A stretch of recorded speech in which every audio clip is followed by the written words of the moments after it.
especially first lap at the start. Then we have this long right-hander. You need to be very calm on throttle, shifting up to fourth gear. Then we come to the second or third corner, third gear. That's also a possibility to overtake in the race. Now again we're shifting up 2 gears to fifth. And now we are reached the fastest corner off the track, the triple left, which is very difficult to drive. You need to find a good line, and then you go directly into this right-hander. Third gear. Again, you need to try to have a good exit. Now this very fast chicane in fourth gear, you need to find a good line and especially to have a good exit for the long straight, for the back straight. Again, up to sixth gear. We reach also nearly same speed as on the main straight. Then we go 2 gears down, fourth. Very fast chicane, right, left. And now we go to this right-hander, also again a very fast corner, and now the final and very important corner, third gear. Here you need to find a good exit for the main straight that you can overtake during this straight, and that was our lap at Oschersleben. I'm now here with Gary Peffert. Gary, now the season is not very old. It's the second race weekend, the second race today. However, so far it's been pretty disillusioning for Mercedes-Benz. What is going on and how disappointing is it for you so far? It's obviously not what we wanted and not what we expected from the start of the season. And obviously Hockenheim was very disappointing. We seem to be slightly improved here as a team. But it's going to be a tough race today after qualifying, so it's very disappointing, obviously. The reasons why are difficult to say. I mean, obviously we just lack performance. The car isn't nice to drive. It's hard to drive. The balance isn't perfect, and that's half the problem. You know, last year we had a quite nicely balanced car, and it wasn't that hard to drive, but we weren't that quick. But now it's difficult to drive. You know, and especially at a circuit like we have here at Oschersleben, it's a tough circuit, and to have a car that is difficult to drive, it makes it especially difficult. And now the last victory for Mercedes-Benz was here, I think 4 years ago with Paul di Resta, and you actually won here twice as well, twice already. But what can we expect from you? I've had a few good races here. I mean, let's see what happens. The tyre degradation is going to be higher than Hockenheim, so it's not going to be quite as simple to decide what tyres, to sort of start on, and the decision hasn't been easy, really. And it's going to be interesting to see how we manage the degradation of the option tyre. And depends how the weather goes. I mean, there's always a chance of rain here. Over the last 3-4 days we had showers here and there, so if we have a bit of a shower mid-race, then you never know, we have a chance of scoring points or even better. All right, well, I'm crossing my fingers. Thank you very much, Gary. Okay, so here we go with the starting grid. Thanks very much to Verena. Front row now then, Marco Wittmann and Adrian Tombe alongside. The second row of the grid, you find Antonio Felix da Costa, Timo Scheider's Audi alongside the BMW. So next in order then we see the champion, Mike Rockenfeller, and alongside him is Bruno Spengler. And then to line up on the fourth row of the grid, Edo Mortara for Audi, Augusto Farfus for BMW. So to the next row of the grid we go, and it's Pascal Wehrlein with Jamie Green alongside. Everybody moving up one space after the penalty for Molina. That puts Ekstrom 11th, Tomczyk 12th, Audi ahead of BMW. Well, Molina, who was the fastest man in qualifying, excluded from the session. Big disappointment. Let's join Verena. And now I'm here with Marco Wittmann, who's already sitting in his car and he's just getting all adjusted in there. Now, obviously, he's the winner of the Hockenheim Ring and surprisingly overnight also heir to pole position. So certainly that is going to be very, very good for him, and certainly he will be very pleased about that. Now I'm just going to find out whether he's happy about the changing weather conditions and if he's confident to actually ace the race. So let's see what I can actually get in there. I just need to ask one question real quickly. But obviously safety goes first, that is for sure. And I'm sure that Marco is also focusing already on the race because it's going to begin in just a few seconds. If I could just quickly ask a question, Marco. Are you confident to ace the race, or are you a little bit worried about the weather conditions? No, for the moment not. It looks quite stable for the moment, so I'm quite confident. I think I have the best position to start and try to do my best, and let's see where we end up at the end. Well, best of luck. Thank you very much, Marco, and let's see if he can be the winner once again. Who knows? So best of luck for Marco, and back to you guys. Thank you, Verena. Well, of course, Marco comes here high in confidence, doesn't he, following Hockenheim, and the elevation to pole position was unexpected for him, but nonetheless, he put in some great qualifying laps. He did indeed. He was half a second off Miguel Molina's best. Why Molina was penalised is all to do with a non-conformity of the rear wing end plate on his car. Matthias Ekström was a frustrated man yesterday. He felt he should be higher up on the grid. Well, he's gained one place, so he will start 11th, but he wasn't really sure where the pace had gone to. And bear in mind, this is the man who is second in the championship, starting 11th. He has got work to do. Things are changing in the DTM. He's still only 35 years of age, Matthias Ekström, but he's now the oldest man on the grid, and the young guns are all around him, and they're getting quicker and more of a threat all the time. Absolutely. Also a threat is, of course, as many drivers have mentioned already, it is the weather conditions. It's very overcast at the moment. We have had some showers this morning, and earlier on the forecast did predict that any time we could get some showers, and that would really change the shape of this race. So the tyres, of course, the drivers have chosen which tyres they want to run on from the very start of this race. And also, for the first time here in Oschersleben, the first time in this 2014 season of DTM, we're running with performance weight. And that means that the brand which has the best top 10 results at the first round, or the previous round, so in this case round 1 at Hockenheim, the cars in the top 10 carry 5 kilos, and then outside the top 10 it's 2.5. What does that mean? Augusto Farfus carries 5 kilos, so does Joey Hand, so does Bruno Spengler, so does Martin Tomczyk, so does Timo Glock, and of course Marco Wittmann as the race winner. Maxime Martin and Antonio Felix da Costa carry 2.5 kilos each. Has it mattered? Well, seemingly it hasn't made a great deal of difference at all. And of course, for Mercedes, a weight reduction, effectively, because of their performance at Hockenheim. That means that they go into this with no weight penalty, in fact a reduction, which should play into their hands.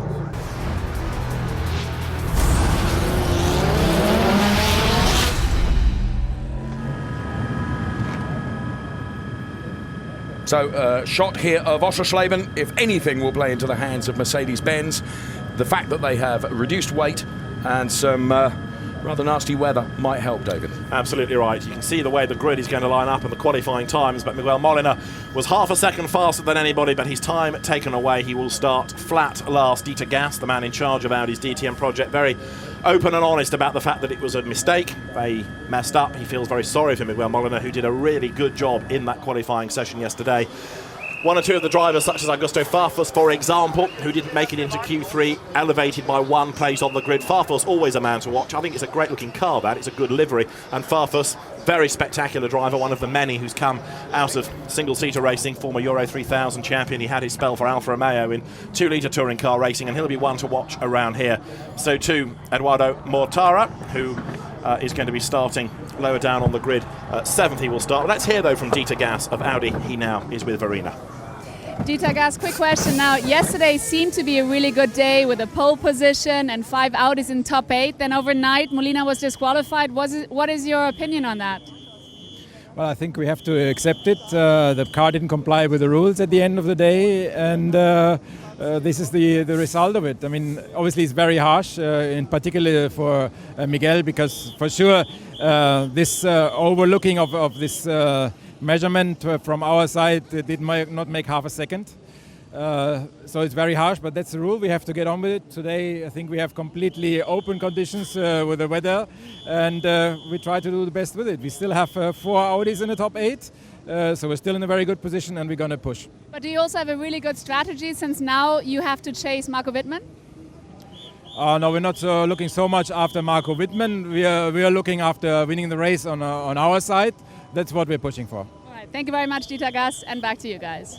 Dieter Gas, very, very open there about holding hands up and saying, look, you know, it's not Miguel's fault, it's our fault, we've got it wrong. The point he made that I want to take up with you is the fact that there was no half a second advantage there, which makes Molina's qualifying lap incredible, doesn't it? The speed he had yesterday. He would say there's no performance gain, because that's what you say to the stewards when you go there to get your penalty. I'm sure there is some gain, because otherwise they wouldn't put the end plate as far back as they possibly could, and that's what he has done on any racing car he's ever built. He's also admitted that this morning. There's got to be some gain. There's not half a second's worth of a gain, I accept, and therefore you're quite right to point out how well Molina did in qualifying yesterday, but there's got to be some gain by positioning it where you do. Antonio Felix da Costa, new to the championship this year, starting third in the Red Bull liveried BMW, and he has been a gun this weekend. He's looked very strong indeed, and bearing in mind that it's only his second DTM race and he was 21st at Hockenheim, this has been a massive turnaround in fortune. Adrian Tombay finding himself once again on the front row of the grid, and here's a man who in DTM terms looks like he's come of age this year. Absolutely, and it's great to see Adrian Tombay there. And just talking of Antonio Felix da Costa, the result from Hockenheim doesn't really belie actually what he did in terms of performance. Unfortunately, he blotted his copybook a little bit, but what about this man, though, at Hockenheim? Did everything that he needed to do, and now he finds himself elevated one place to pole position. So Marco Wittmann, who's a quiet individual, and he takes everything very, very seriously, and he'll be feeling the pressure now to do it again from pole position here at a very, very different circuit to that of Hockenheim, Oschersleben. Absolutely right, but isn't it good to see the grid lining up as it is with the young guns at the front, Wittmann, Tombay, Felix da Costa, that the top three, and then a former double champion in Timo Scheider next on the grid. And Scheider, I would have thought, is still going to be a big factor here. Scheider for the podium, yes, as a prediction. Scheider for a win, don't rule it out. No, absolutely you shouldn't. So the Ice Watch livery then on the pole sitting BMW. Right alongside is Adrian Tombay then in the all-black Audi.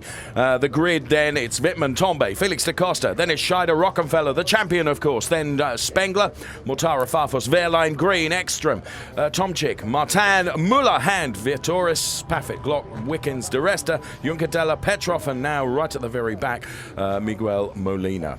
Quick word, get some of the admin out of the way here, because there's the pit window between 17 and 34 laps. You can only do a maximum of 25 on the option tyre that's introduced this year. Only one pit stop under the regulations. Who is starting on the options and therefore should be quicker than others in the first stint? Wittmann from pole is on the options. So is Tombay, so is Antonio Felix da Costa, and so is Timo Scheider, who lines up fourth. Spengler, sixth, is on options. Jamie Green is on for the fifth row, and he's on the options. So is Martin Tomczyk, Joey Hand, Gary Paffett, Robert Wickens, and Miguel Molina. They are all nominated as starting on the option tyre, and as the cars are released onto the final warming up lap to get temperature into the Hankook tyres, the spots of rain, look, are starting to fall. Well, it was as almost if it could happen, couldn't it? Just as we start the race there, Jens Marquardt looks up into the sky, frowns. The umbrellas begin to go up in the crowds here. As you can see, it is just starting to come down. Wow, there couldn't be a worse time, could there? Just as the drivers are preparing for the start of this DTM race here at Oschersleben, just maybe it is beginning to rain. I don't think it's heavy enough to be a problem at the moment. I'm looking out at the crowd in front of us. There aren't that many umbrellas, there aren't many hats going on either, so there might be a spot or two, but it's not coming to anything at the moment. But the teams, no doubt, will be on the radio to the drivers to say there are some spots of rain in the air. The drivers will be aware of that, but I think certainly the race can get underway without fear of too wet a road. Although, having said that, Scheider's got his wiper on. Absolutely right. This is the grid. Look at the yellow marks to see who is on those option tyres. So expect Wittmann, Tombay, Felix da Costa and Scheider to scamper away early doors. The fascination is going to be to see who is the best of Class B, as you might say, on the standard tyre. They're going to be slower to begin with, but see how much time they will or will not lose. And if it's going to rain later in the race and you've already gained an advantage on the options in the first stint, you're going to be in the pound seats. Yes, absolutely, and well, that's a strategy that will have been thought about. And now Marco Wittmann then from pole position. You can see the spots of rain on his windscreen there. Oh, well, it couldn't have come at a worse time, really. There is the track, 3.696 kilometres here. Lap record held by Joey Hand, a 1:21.255 from Joey Hand.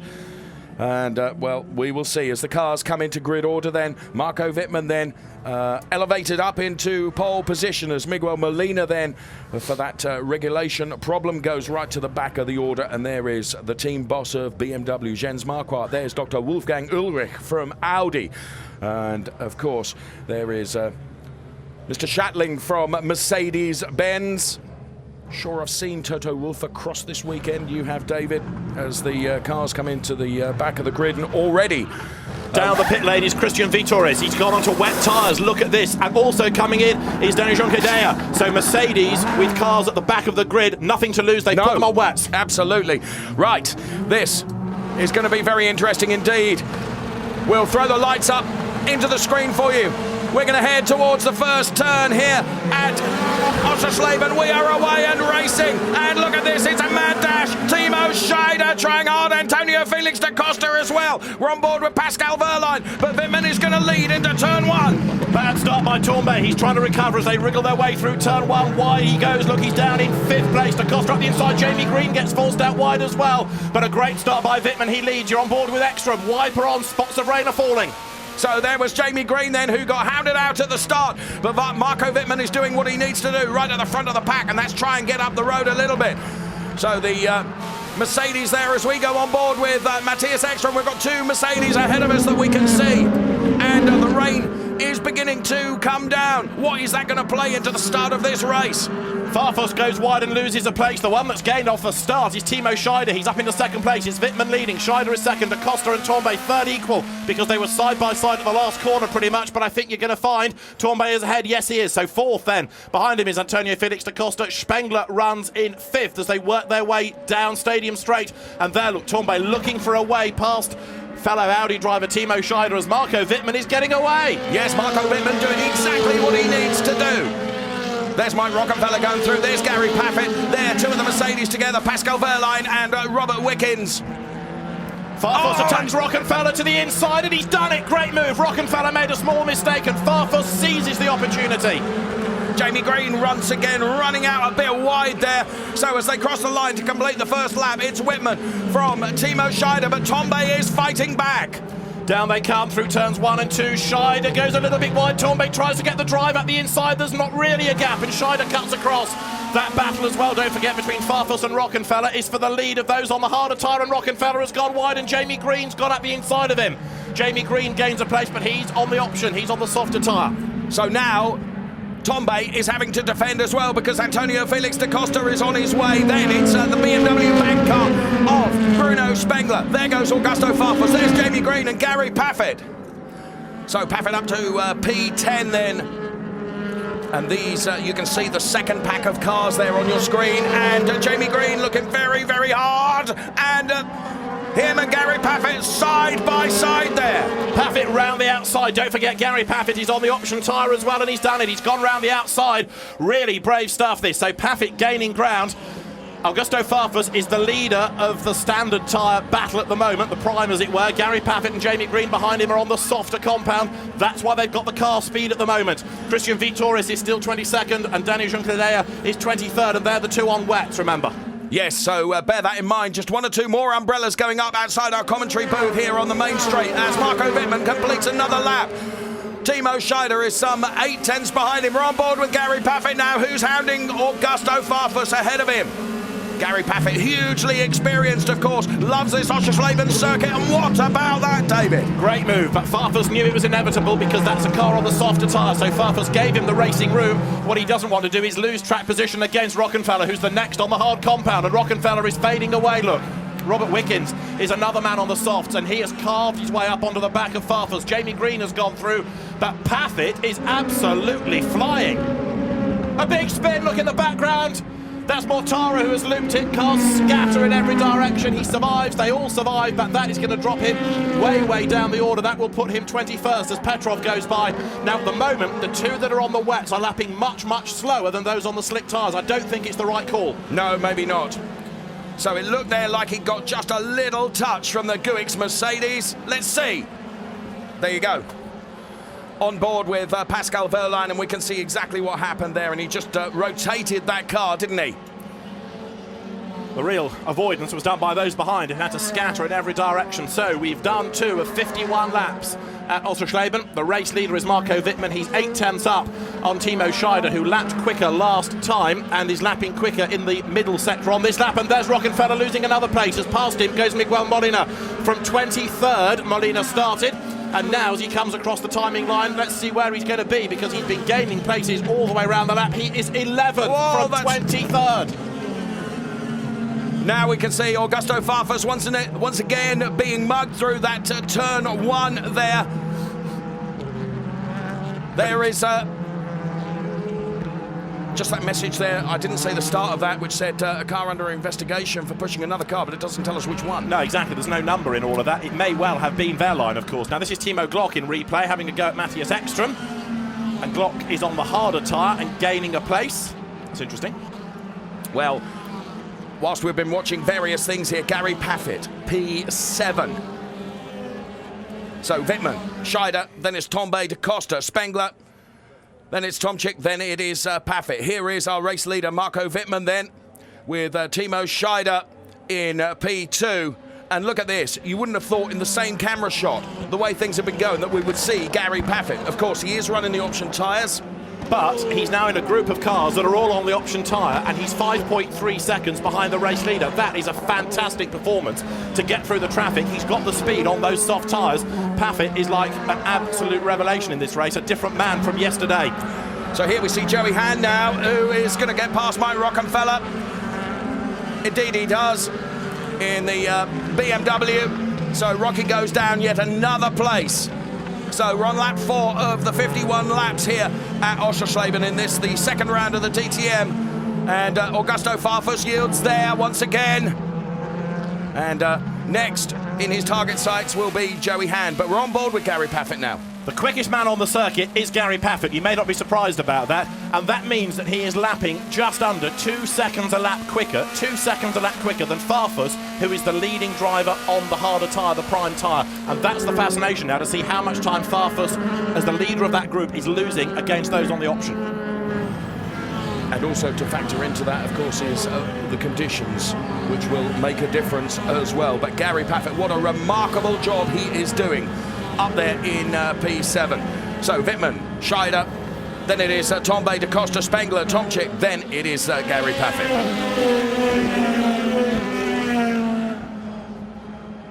So through the S's they go.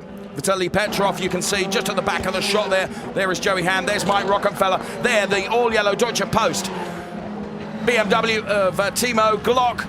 Some fantastic shots we're able to bring you of this DTM race action here at Oschersleben. It is round 2 in the DTM Championship for 2014, featuring 7 champions on the grid. Real mix of fantastic drivers. Let's see a replay of this start. So the lights go out. Good getaway by Wittmann, but it's Scheider from the 4th rank on the grid who darts between the 2 front row cars. See it from another angle. Scheider floors the throttle, and Tombe it was who was just a little bit sluggish away. Scheider elbows out, comes through. Antonio Felix da Costa tries the outside line. Bruno Spengler gets up the inside. Now Tombe was about to go backwards, but he brakes really late, and this was brave stuff because he stood his ground on the outside all the way round turns 2 and 3. And even though he looked like he was being squeezed a little, he managed to hang on in there. Another replay of the start from on board the front row car of Tombe, and there, just brushing his way past Timo Scheider. Spengler comes up on the outside, Rockenfeller on the very far right of the shot, down towards turn 1. No contact, which is really good to see between them, apart from that little brush. But Tombe on the outside line stood his ground and worked his way back up into 3rd place. This is Timo Glock's view, of course. He was much further down the order. Gary Paffett made a ripper start, round the outside and gaining places. And looking back, Joey Hand just getting involved ever so slightly in a nudge against the Mercedes. Christian Vitores has a pit stop penalty of 5 seconds for pushing another car, a legacy of that Mortara incident. And a spin-in replay from Gary Paffett. Gary Paffett spins. Now, how long ago was that? Because it's just on that previous lap. He was running in 7th place, and now he has gone tumbling down the order. He will be as he comes across the line behind Farfus. He's down to 12th. Well, I think it's Pascal Wehrlein that's got that penalty. You're right. Sorry, what did I say?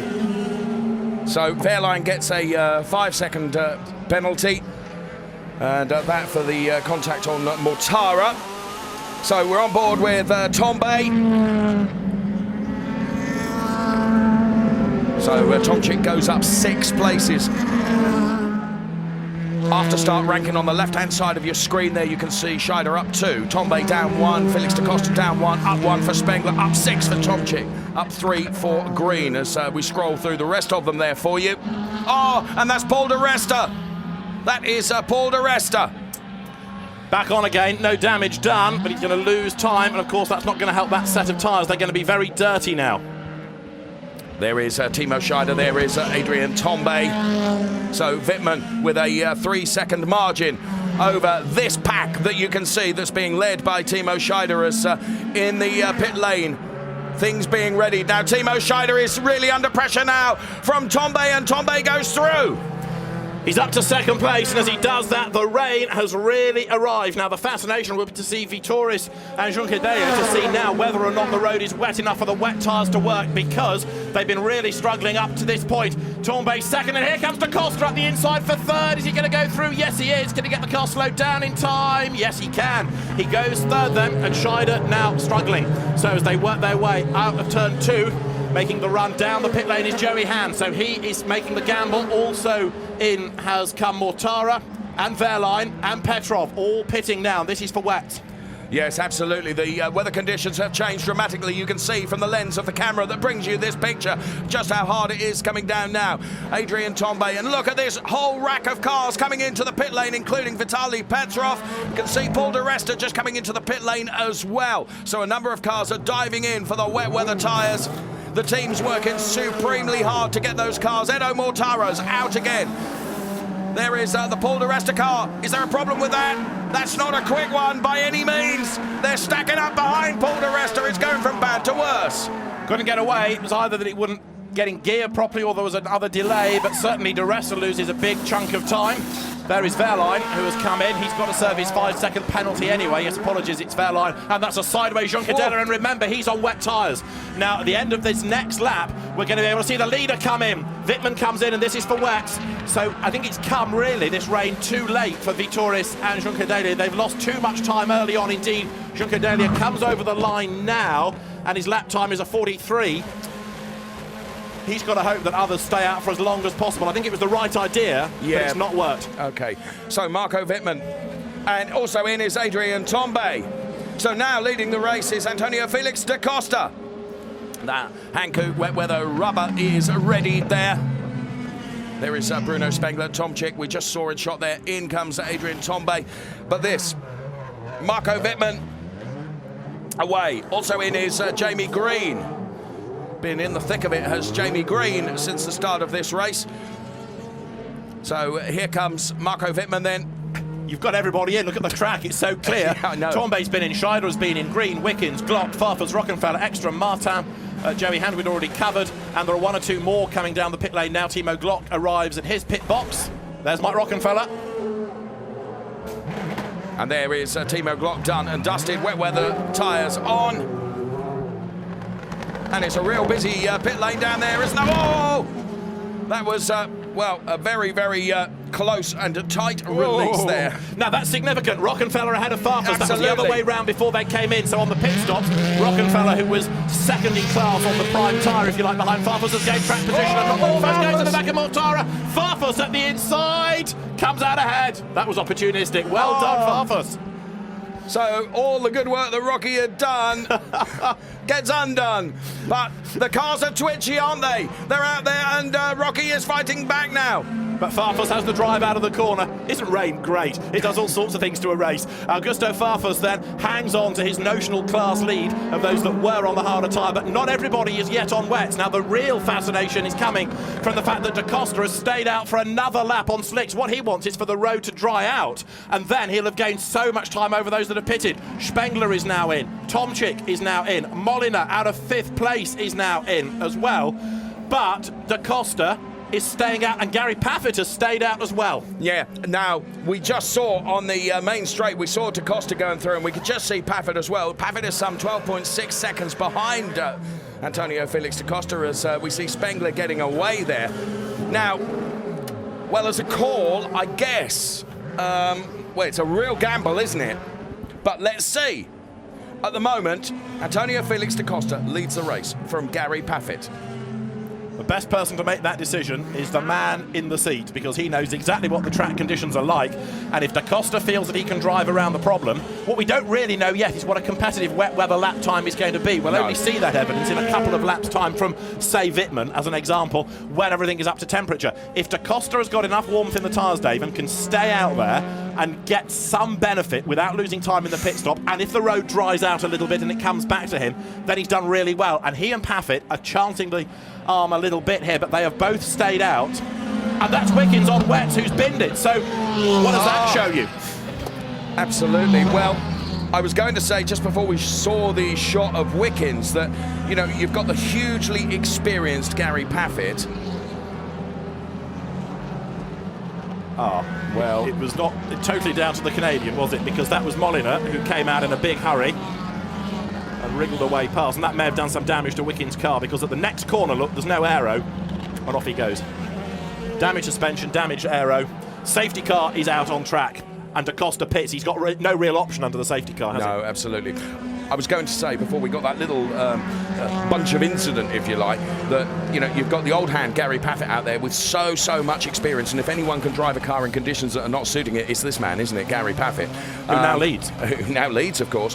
You would have never thought that. You never predicted that. And Antonio Felix da Costa, of course, a rookie into the DTM. And it was amazing that it was those two drivers that decided to stay out there. Yeah. Let me just clarify one thing quickly, which is that when it's the mandatory pit window and the safety car is out, the pit lane is closed. This is not within the window, so the pit lane is not closed, so that's why Da Costa has been able to make a pit stop. Right. So he gets back on track. He will lose places, but could have been a whole lot worse. And of course, they'll all bunch back up, so he'll come back into the game. He led at the end of the lap, but Gary Paffett is now the race leader. This is a replay of Timo Glock heading into the pit lane. He came in relatively early, and that was Farfus going off ahead of him. So that's another contributing factor to why Rockenfeller got out ahead of him. Can you overtake in the pit lane? They haven't quite got to the white line, in fairness, but if a bloke goes off ahead of you in pit in, you haven't got much choice but to go past, have you? No, you're not going to stop, are you? Okay, and this was the problem with the Paul di Resta pit stop. Just seeing that from the back end there. Farfus is under investigation. Tomczyk under investigation. I know no more than that for why at the moment. So there we can see the replay of the Farfus Rockenfeller little battle that went on. So that, I think, was when Gary had his spin, possibly. The Onyx Mercedes. We'll give the order at the end of this next lap, because it's Gary Paffett who now leads the way. Marco Wittmann is the man in second place, but I'm afraid the Paffett gamble of staying out has sort of come to naught now because of the safety car. Everybody has caught back up to him. He's not really been given an opportunity to build a lead. And that's a great shame in many ways, isn't it? Because it has been a remarkable performance early stages from Gary Paffett, hasn't it? What's he going to do? Is he going to stay out? What he wants to do now is stay out until lap 17 and then come in and go on to the, it'll be for him the harder tyre, the prime tyre. But of course he will only therefore need to make one pit stop, whereas everybody else will have to make the regulation pit stop anyway within that window. Yes. Yes. So it might come back to him, because he will only stop once in real time. All the people that are up with him have got to stop anyway. Going to be very interesting how this plays out, isn't it? What the weather can do. So Gary Paffett, the race leader. Gosh, I never thought I'd be saying that. Marco Wittmann is second, Adrian Tombay is third, fourth Timo Scheider, fifth Antonio Felix da Costa, so that was a good stop, he didn't lose too much time. Sixth Jamie Green, seventh Bruno Spengler, eighth Martin Tomczyk, ninth Miguel Molina, from 23rd, 10th Joey Hand, 11th Timo Glock, who had power steering issues yesterday, 12th Ado Mortara, 13th Augusto Farfus. Replay here of the Wickens off with the damaged aero and the damage to the front right corner. Off he goes into the tyre wall. Farfus then 13th, Rockenfeller 14th, Ekstrom 15th. Martin runs 16th ahead of Nico Muller, ahead of Paul di Resta. Vitoris is 19th, Petrov is 20th. Wehrlein is still to serve his 5-second penalty, I think. Junquedelia is 22nd, and then Wickens is out of the race, as we've seen in the gravel.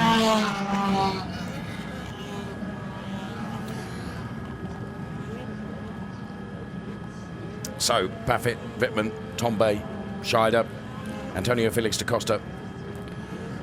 Safety car still out. I've just taken a look outside our commentary booth, and it is still coming down, but it's not relentless, David. It's not consistent either, is it? There are some moments where it really is pouring down, and then it eases a little bit. What we don't know is whether it's consistent all the lap around.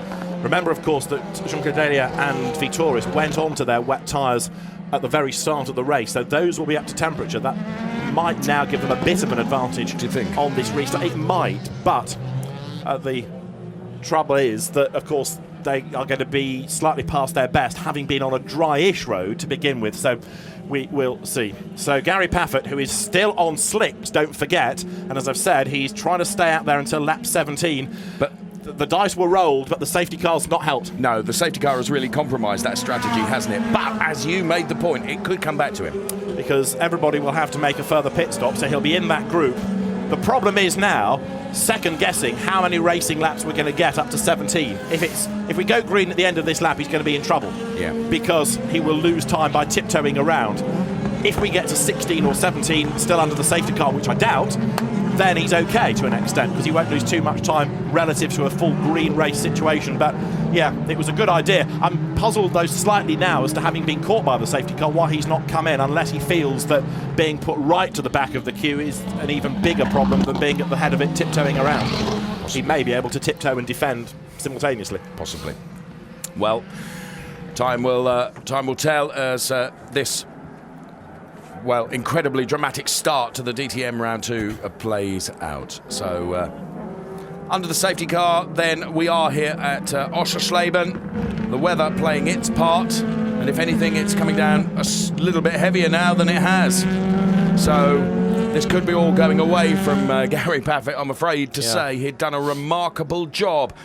As we see Mr. Shatling there on the pit perch, boss of DTM, well, the Mercedes DTM program, and his driver out there, Gary Paffett, we are on board with right now. He's just taking a look, isn't he?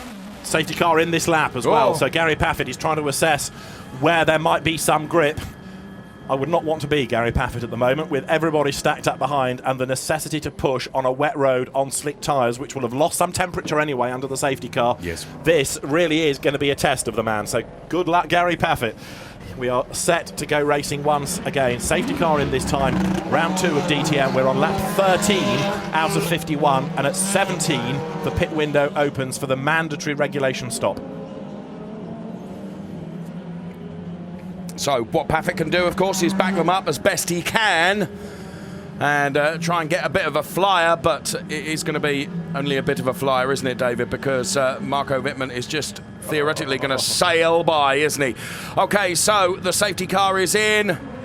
And the spray comes up from Gary Paffett. Antonio Felix da Costa, the first to show. There goes Marco Wittmann. Then Tombe is in the mix as well as we go into turn 1. As Marco Wittmann overcooked it? I think he has. So Gary Paffett is able to hold on just for the moment. He's got Adrian Tombe now, and Wittmann rejoins. And causes mayhem as cars go everywhere.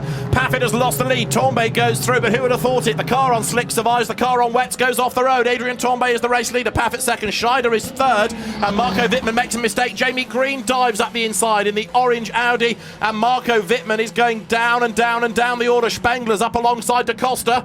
Safety cars sometimes breed safety cars. Wittmann gets pushed out wide, and there could be another drama just around the corner in all of this spray. Absolutely, the spray really being chucked up as Gary Paffett now loses out to Jamie Green. And he's off the road and he's back on, but he's got no traction. Gary Paffett is really struggling, and I'm afraid this is it now. The plan has gone away. Well, credit to him for really trying, and it was the safety car that absolutely ruined that. But oh, look at that, Joey Hand in there as that chicane got shortened a little bit, didn't it? That was Molina, wasn't it, who had his own line? So Adrian Tombe looking for some traction. Jamie Green all of a sudden has arrived on the scene. He was 6th at the start of the lap and he's now 3rd. Wittmann has gone backwards, as we know, and others are still working their way through to the front. So the order at the end of this lap is going to be fascinating. Look at Glock round the outside of Ekstrom and into the side of Rockenfeller, and Glock goes off and goes around.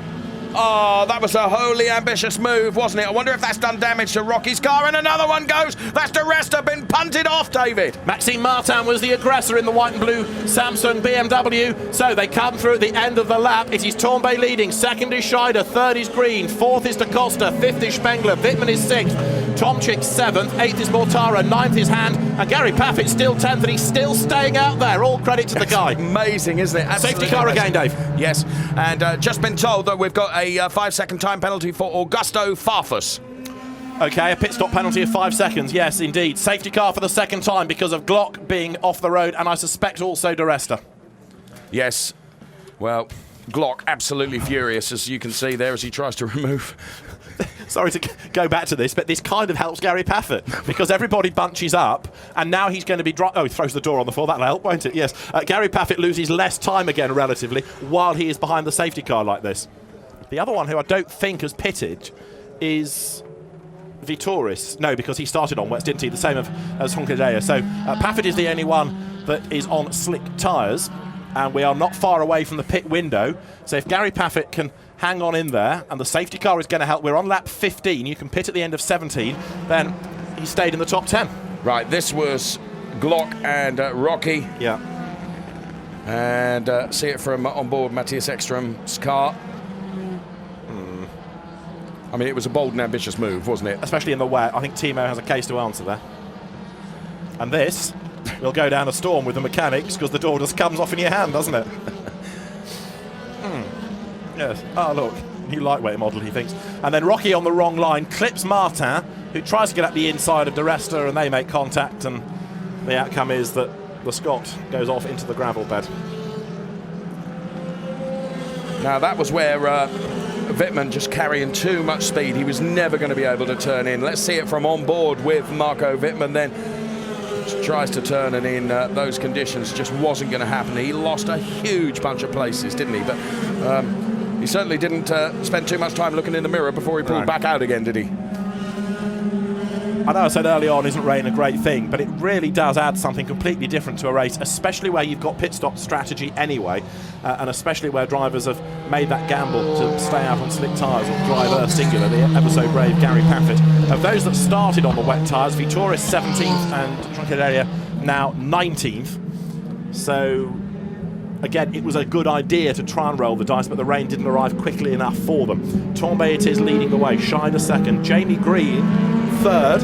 Brilliant for Jamie, isn't it? Absolutely. And I've got to say, Felix da Costa fourth. Antonio Felix da Costa has done a very good job as well in only his second DTM race, because he's the real rookie against all these experts at the front of the field. Exactly. Very much the point I was making with him and Gary Paffett. Talking of Gary Paffett down to P12, but remarkably, how's he dropped to P12? We're behind the safety car. Now, is that because he's had a moment and run wide? But he was in the top 10 over the line, and he's now down to 12th. And we are behind the safety car. Discuss. That's a fair point. There's Robert Wickens, who's also in discussion mode. Yes. With race engineers.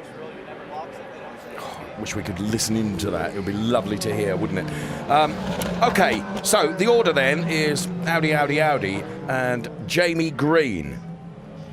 What a race he's having. Absolutely right, and it's been some good racecraft from Jamie, who comes from the school of hard knocks, of course. His very first racing was on the ovals in the UK in mini stock, so he knows all about sticking out his elbows and having a real go and being opportunistic. Replays of the tyre teams that work on those pit stops, putting the Hankook wets onto the cars. So still Gary Paffett is the man on slicks, but I'm still slightly puzzled as to how he lost that ground, because I was convinced he was 10th when the safety car came over the line. Well, whatever. He's staying out, isn't he? And there's still an awful lot of spray being kicked up from the cars. The rain is still coming down. And there we can see good crowd of fans here enjoying DTM this afternoon in less than perfect weather conditions. Paffett will gain one of these places back, incidentally, because Farfus is one of the drivers ahead of him, and he's got this pit stop penalty to serve, so that helps Gary by one spot, and we are now on lap 17, at the end of which the pit window opens. So everybody may as well come in, yes, and get the pit stop out of the way, but what you don't know is what the weather is going to do in that second stint. So do you come in now and get the pit stop out of the way, or do you leave it as late as you can, and then you know for the second stint whether you need to go on to another slick of whichever compound you have remaining, or another set of wets? Yeah, and my view would be you're going to hold on for as long as you can, surely, because the conditions, I mean, it doesn't look like it's going to stay raining, to be honest with you. The cloud base is exactly as it's been all morning, which has meant showers. Okay, we've had a heavy shower and it's really, really affected the first part of this race, but is it going to stay like it, David? I wouldn't say so. So we have the cars working their way onto the back straight. Yeah, I think you're right about this weather sort of coming and going. Yes, it is wet, but it's never been a torrential downpour. This is Adrian Tombay's view of the restart. Have a look at Wittmann.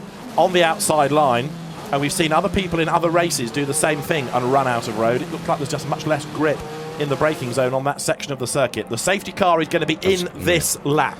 Saw the lights go out. So, okay, it's Tombe, Scheider, and Jamie Green. And I think at this restart, I'm going to keep my eyes firmly on the orange Audi that is currently P3.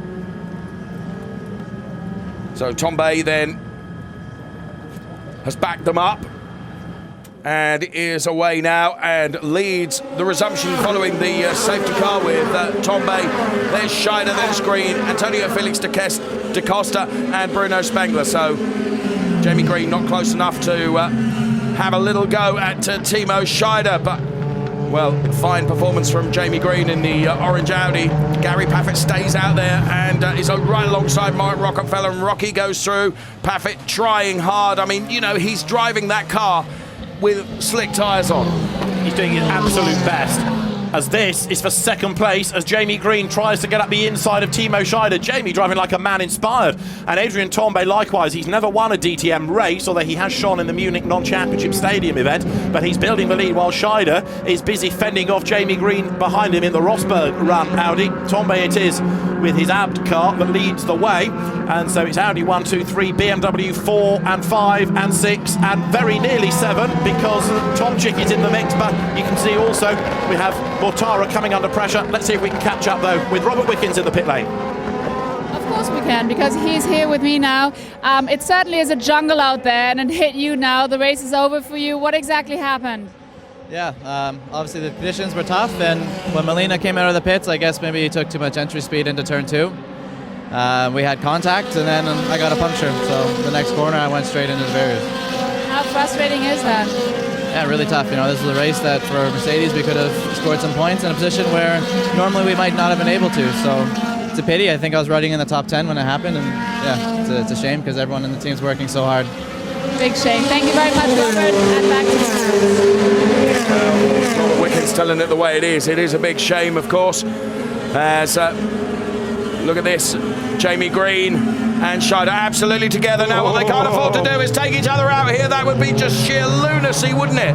But Jamie Green has got the right line now as they go through this right-hander, and Scheider, oh, Green goes so sideways. Antonio Felix da Costa, is he going to win out of this? Green got on that painted curb where there's no traction. Da Costa tries to go around the outside of Scheider, and often there's a bit more grip to be found on the outside. He hasn't quite got the drive out of the corner.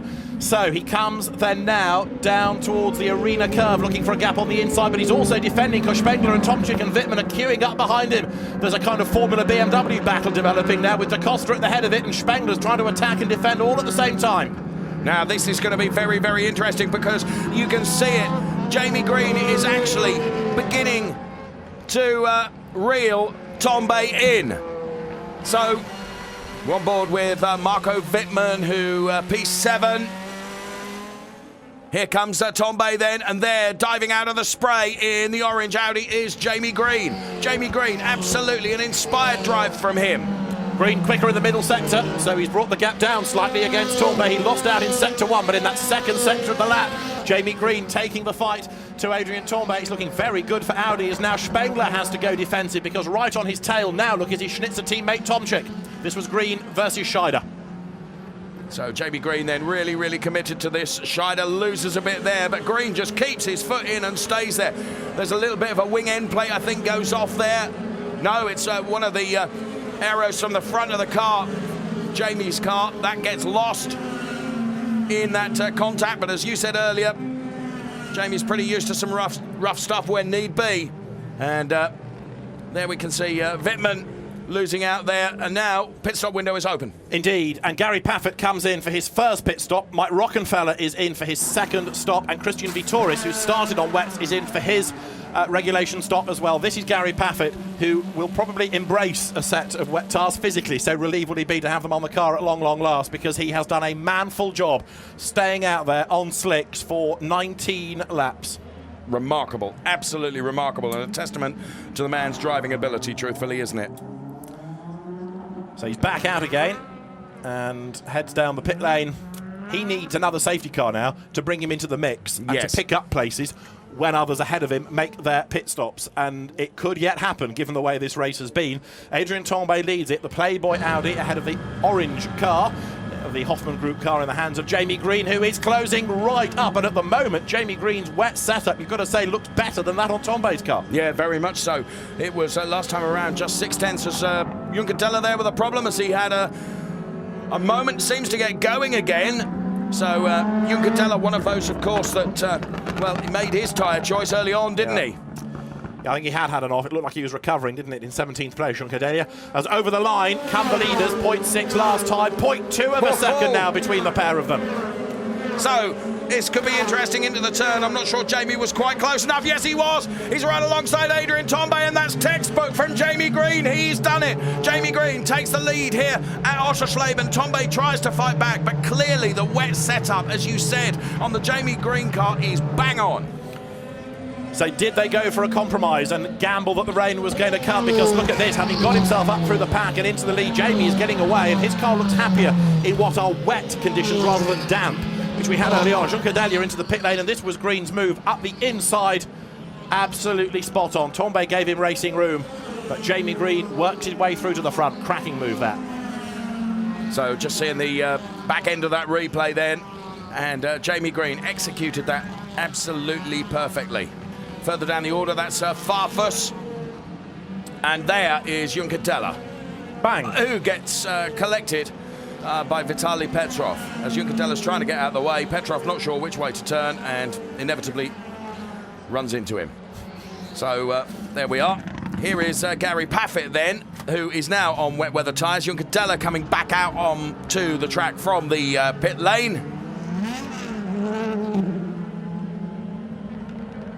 And this, our race leader, Jamie Green, and just look at the gap that he's been able to pull over Adrien Tambay, and Timo Scheider now beginning to reel Tambay in as well.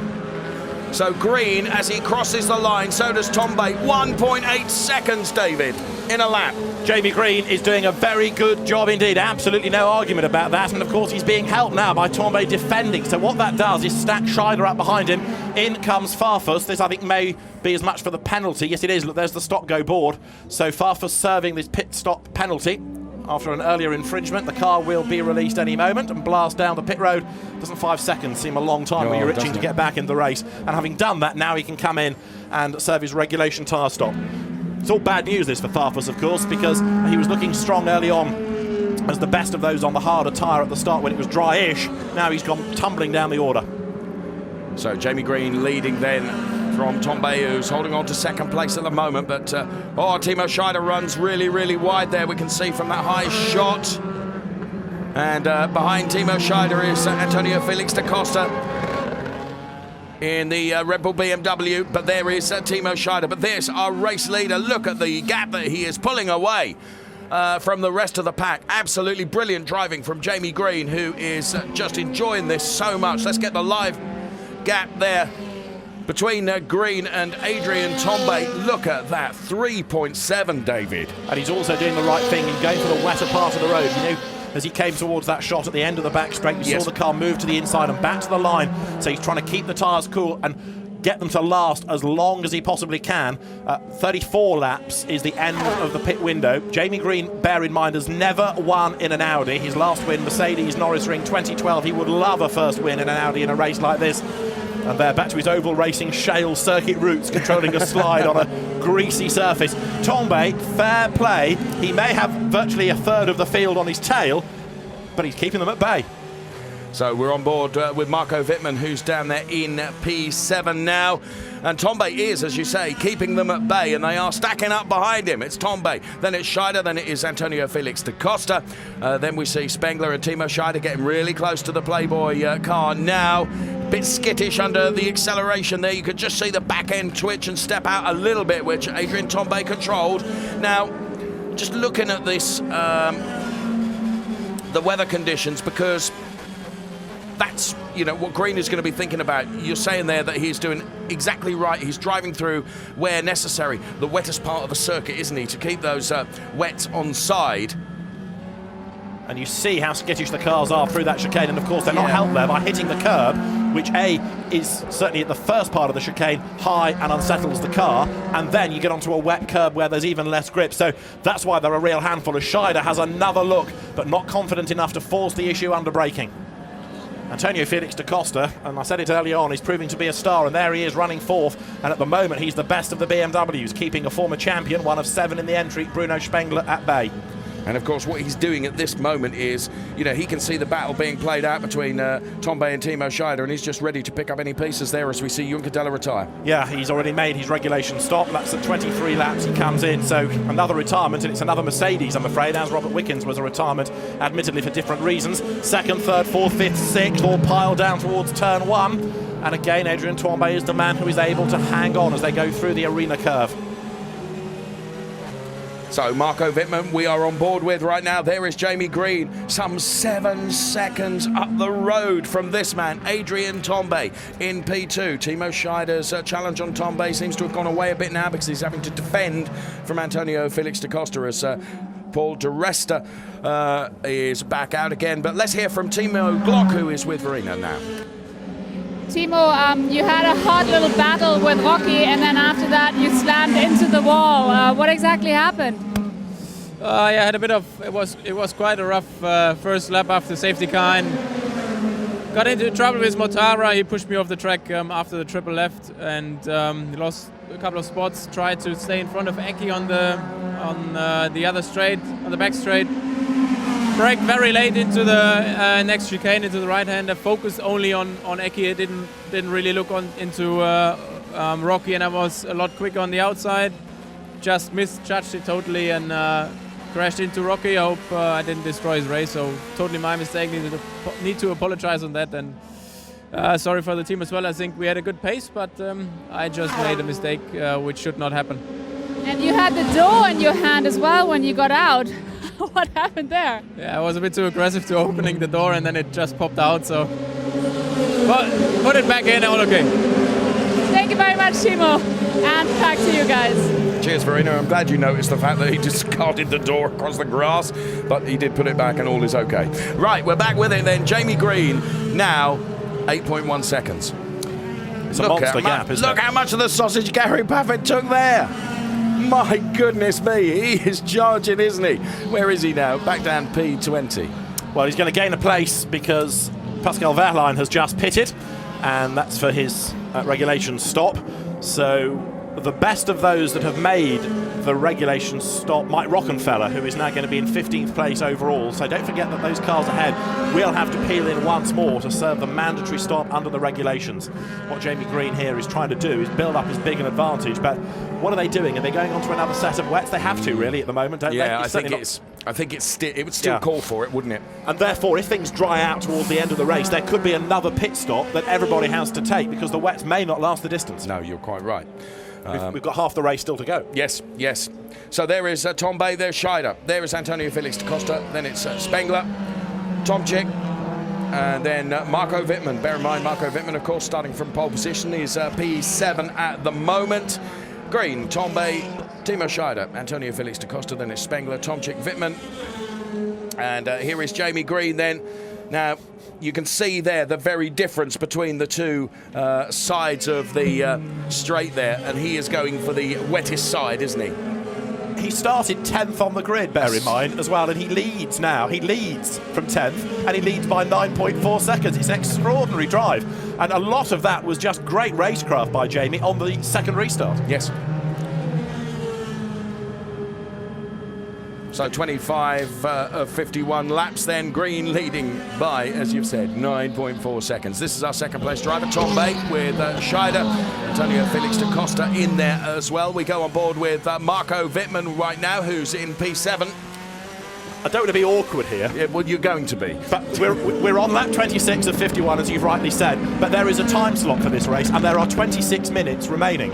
And 26 times 1 minute 35, which was the last lap, isn't going to fit into 26 minutes. And so we're not going to go to 51, and that will again affect the decisions being made on the pit wall about when to pit within this window and what rubber to put on. Okay? Thank you. There is our race leader, Jamie Green, who is doing a remarkable job, come what may, with that 9.4 second advantage he has over this group of cars. And Danny Juncadella is with Verena now, a disappointed man, I'm sure.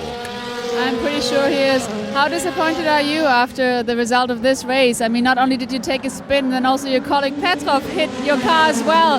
How do you feel about that? Yeah, no, I mean, the race itself, not much to say.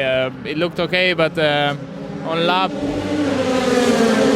just before the last safety car, I lost my wiper. So when I was behind everyone, I couldn't see anything. So that's why I lost the car there, because I didn't really know where I was going. I was going to pit in that lap because I couldn't see with the guys in front. And yeah, then pretty much over when he obviously he collided with me because I was in the middle. But yeah, it was a strange weekend because I didn't get much driving yesterday, and today 20 laps. So. What is it like out there? I mean, it's such a chaos. It's so slippery. Everyone's sliding around. What is it like? No, it's good fun. I mean, it looked okay from the beginning. We took the risk to go on the wet tires before the race started, and I think it was a bit optimistic, but we took the risk. And then it was good fun to drive, but as soon as I lost my wiper, it was terrible. I couldn't see anything. So, yeah, it's a shame. Big shame. Thank you very much, Danny, and back to you guys. Thank you very much. And whilst you were talking to Danny Juncadella, everything was breaking loose as we're on board with Marco Wittmann. This is a replay. But through that first turn, David, Antonio Felix da Costa with a really ambitious move. And this is it. He had a go at the inside of Scheider, who saw him coming, gave him as much room as he could. Scheider got bundled out the way, but da Costa was heading for the tyre stack. He braked and lost a whole heap of places as a result. Scheider lucky not to lose even more time. So Tombe gets a sort of get-out-of-jail-free card because his advantage now is increased, and others have been getting it wrong because that is Wehrlein, who goes off and does actually a carbon copy of the da Costa move and parks in exactly the same place, and he is still there. Is this a safety car period, I wonder? Because if it is, yes, it is! This throws the race upside down once again as Molina is off the road as well. You couldn't make this race up. Well, what drama we have had here as the safety car is deployed once again. Now, there's Pascal Wehrlein, who's not recovering from that. Well, I have to say, instinctively, I feel so sorry for Jamie Green, who'd built up 11.7 seconds, as we can see Robert Wickens looking on from the pit perch there. And this is Molina then,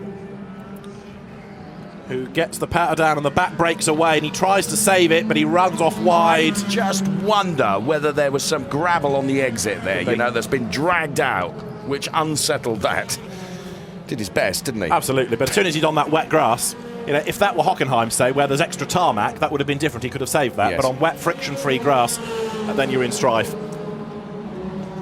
So, we are going to be behind the safety car. There's another replay of an incident. That was Molina being squeezed by, was that De Resta? Yes. And Paul De Resta gets through, but in a rather ungentlemanly way. Right, safety car is deployed. We are in the pit window, but the pit window now, or the pit lane, is closed because the safety car is out, so nobody can pit. So the order remains the same. Jamie Green leading, but the advantage, as Dave Richardson has rightly said, will disappear. Second is Tornbay, third is Spengler, fourth is Tomczyk, fifth is Scheider, sixth is Wittmann, and there is Gary Paffett, who should be released from behind the safety car. He'll be allowed, surely. Yeah, the green light is on, which means you can go past, and what that will try and do is get the traffic past. Yep, Gary has gone through, look, so that green light is to say you can go past, and then as soon as Jamie Green arrives on the back of the safety car, then everybody holds station. So this is what Gary Paffett needed. It gets him round onto the back, and don't forget as well, he has made his regulation pit stop. So when others peel out of the way ahead, that's a genuine gain of position for him, because he doesn't have to pit again. Yes, you're right. You with me? I am, completely.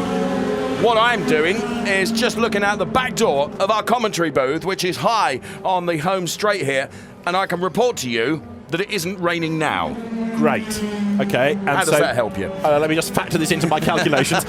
They're all on wets, aren't they? And if you went onto slicks now, you wouldn't gain, because you can't, under the safety car, go at a speed to get the warmth in, and I reckon there's too much water on the track. I think you're right. I think they're going to have to put wets on and go to the end. And we've only got 26 minutes of the race remaining now. We are not, I don't believe, going to get to 51 laps. It's going to be to time. To time, you're right. But it's if it does stop raining now, for the remaining time that we have left, the question is, how is that track going to perform? How is it going to dry out? How is it going to dry out? But also factor in the time that you're going to lose on wet tyres. If you're against everybody on wet, it doesn't matter. No, of course. So the gamble is whether you'd be benefiting by going onto slicks, bearing in mind that here a pit stop loses you 30 seconds. It's a long drive to pit in, to pit out. The actual tyre stop is only, 4 seconds, but you're going to lose half a minute by making a pit stop. So you've got to be very sure that the road is dry enough for slicks to work to sacrifice half a minute. Yes. Is that gamble worthwhile? It's only the guy that's sitting in the driver's seat that's going to be able to make that call, isn't it? At the moment, I would say definitely not. And even late in the race, I think for 30 seconds, you won't have enough time left to claw it back. No. So I think they're going to have to go with what they've got. Right. That's cleared that up. Thank you. Jamie Green, Tom Bay, Spengler, Tom Chick, Timo Scheider, Marco Wittmann. Then it's, Joey Hand up into P7. Antonio Felix da Costa, Matthias Ekström. And... wow, what a race this has been. I've got a grid sheet here. I'm sure it's for a different race because it bears no relation to what's on the track anymore. It has been extraordinary. Marco Wittmann was the man on pole position. He's 6th. The man that was with him at the front, Adrian Tombay, in fairness, is still there or thereabouts, and Jamie Green's fans have got a lot to cheer about. Jamie has done a superb job in this race. Gary Paffett update. He is in 19th place. That's last, I'm afraid to say, and he should gain some places on this restart. As I say, partly through racecraft, partly through other people making pit stops. The best of those that have made a regulation pit stop is still, I think I'm right in saying, Mike Rockenfeller. No, Edo Mortara now. Edo Mortara, who has now got himself up to 13th place. Now, there are still 1 or 2 drivers, of course, who could go onto an option tyre, but it won't dry out enough for that to happen, I'm sure, before the end of the race. Those that started on the prime could use option later if they wanted, but... Okay, I hear what you're saying, but let's just go back to the beginning of the race when it started raining. What was Paffett doing? He was carving his way through on the options on a road that wasn't as wet as it is now. Okay, so if the road dries out and gets itself to the same wetness, if you like, as it was when Paffett was doing as well as he did, let's not lose sight of the fact that Paffett is a supremely experienced racing driver as well. Yeah. All I'm saying is, it is surely a possibility, isn't it? I do appreciate, what have we got left? 22, 23 minutes potentially? Yeah. Just saying. But you're going to lose 30 seconds by making that pit stop. You have got to be 10 seconds a lap faster, for example, on a slick than on a wet. And who's going to be the first person to gamble on that to give all the other teams that data? Okay. Let's see. I wonder whether Matthias Ekström might be somebody bold enough to do that. He's running in 9th place, but you see, that's points. Into the pits has come Wittmann. Now, that is for his regulation pit stop, but it'll be interesting to see what tyres they put Wittmann on, the championship leader. Here he comes down the pit lane. And now we are behind the safety car, aren't we? And the pit window, therefore, should not be being used in this way. Pit window closes, you get a 6-lap add-on at the end. Yeah, it's a bolt-on, isn't it? Because of the safety car. Yeah, but the safety car is still out there. Wittmann's retiring. Wittmann has got a problem. It's not a regulation stop. Wittmann has a problem. No, he doesn't. Yes, he does. Well, he thinks he has. The team... Well, a complete breakdown of communications, want him on the pit apron to do some work to the car. But this is a big loss of time. If he can stay on the lead lap, then okay, he'll rejoin at the back of the queue. But the championship leader significantly is in trouble. I think he's convinced that car, it's all over. But the team want him back out, look. Well, this is extraordinary. The plot thickens. Okay. The pit stop window will go up to lap 39 because of the safety car being out. This is the point we've been making. Extra laps are put on because of the safety car period. So, we lose the championship leader from round 2 of DTM with a big question mark over why that should be. The order is Jamie Green with the safety car in this lap ahead of Torbay Spengler third, Tomczyk fourth, Scheider fifth. He lost time in that drama at turn 1 with Torbay and with Da Costa. 6th is Ham, 7th is Da Costa, 8th is Ekstrom, 9th is Martin, 10th at the moment, and things are going to change for sure, is Nico Müller. And Maxime Martin, 9th, somebody who is a driver who drives by grip more than anything else. And in these conditions, I think Maxime Martin, and I admit I'm a fan anyway, will gain a few more spots before the end. Martin could be a dark horse here. Right. Green does what he needs to do and backs them up a little bit. Of course, he had a huge bunch of time, didn't he, that he'd created. Jamie Green's got to do all that hard work all over again right now as the safety car is in and we get the race resuming. The green flag goes down. So Green leads from Torbay. Then it is Spengler, Tomczyk, then Timo Scheider, and then Joey Hand. And we have just over 20 minutes of the race remaining as the cars come out of turn 1. So what we now need to be looking for are those that have made the regulation stop, of which Mortara and Rockenfeller are the leading drivers now. Gary Paffett runs 18th, still I'm afraid to say last position. Others are dropping out, he's not in the points as Martin turns his way up past Joey Hand. I think Joey Hand has lost ground on the restart. Now this is the significant part of those that don't have to stop again. Mortara just ahead at the moment of Mike Rockenfeller. Can I just say, Vitaly Petrov, despite clattering into the side of Paul de Resta, P11. Rushing around, isn't he, you see? Getting himself up the order. Right, Rockenfeller wants to buy into this battle, doesn't he? Because he thinks he's got the pace to get past Mortara, and off the road has gone Wittmann. So he's back in the race, but he's off the track, and Wittmann is in 19th spot and he's lost a lap. So very perplexed as to what Wittmann's dramas are. We'll find out post-race. DTM.com is where you can find the news. But for the moment, the leaders work their way to the end of the back straight. Jamie Green is trying to get away, and it is Maxime Martin versus Nico Müller I was looking at, not Joey Hand. Here's Rockenfeller, who not only is still stuck behind Mortara, but he's also coming under attack because Vitoris now is in 14th spot and on the back of the yellow and green Audi. So we watch this from overhead then. Mike Rockenfeller right in the middle there, trying to find a way past. There's contact, you saw bits of debris fly. Vitoris, is he going to be the big winner in this? Vitoris, the long drag down the home straight here. Then there is Christian Vitoris on the outside of the champion there. What a great shot that we're able to bring you. It's going to be tight as they break, and they've got to go into that turn. There's a little bit of a touch, but Vitoris is able to hold on, and he's gone past Mike Rockenfeller. Don't think that'll go down well on the Audi pit wall. It was one Audi delaying another that's let a Mercedes get up and past. And now you've got Paul de Resta's Mercedes trying to buy into this, and he's taking Farfus with him as well, and a big twitch from Mortara there. So Vitoris here, he will have seen that twitch from Mortara. Vitoris now dives up the inside there. Oh, are they going to touch? They're so close. So Mortara making that Audi as wide as he possibly can and closes the door on Vitoris. Rocky tries to fight back. In the background, you can see there Paul de Resta and also Augusto Farfus joining in that little party. So Rockenfeller's attacking and defending. Farfus tries to nip up the inside of de Resta's Mercedes, but he can't quite do it. And while all this is going on, Jamie Green is building the lead once again. Look, he's in a world of his own. Second is Torbay, third is Spengler, fourth is Tomczyk, fifth is Scheider, sixth is Hand, seventh is now Da Costa, who's dropped back, eighth is Ekstrom, ninth is Martin, 10th is Müller. Best battles on at the moment here for 12, isn't it? Where you've got Mortara just ahead of Vitoris, and then Rockenfeller, and then de Resta and Farfus. Absolutely amazing stuff that we're watching here. It is DTM, and it's round 2. We're at Oschersleben, and we have, well, just 17 minutes left of the race to run. Here is our race leader, Jamie Green. As in now comes Bruno Spengler. Also coming in is Joey Hand. That's after 33 laps, and we've got 17 minutes on the clock still. Wet tyres going to be the answer. It's not dry enough for anybody to make a gamble. And don't forget now, they have to lap 39 before everybody has to serve that second stop. So there's going to be another shuffle in the order. Don't forget the leader has got to come in. Tombay's got to come in. Tomczyk has got to come in. The leading 3, for example. So things are going to change before the very end. That is for certain. We've got now 16 and a half minutes to go. We're on lap 34, but it's going to go to time, I think, rather than the number of laps. You're absolutely right there.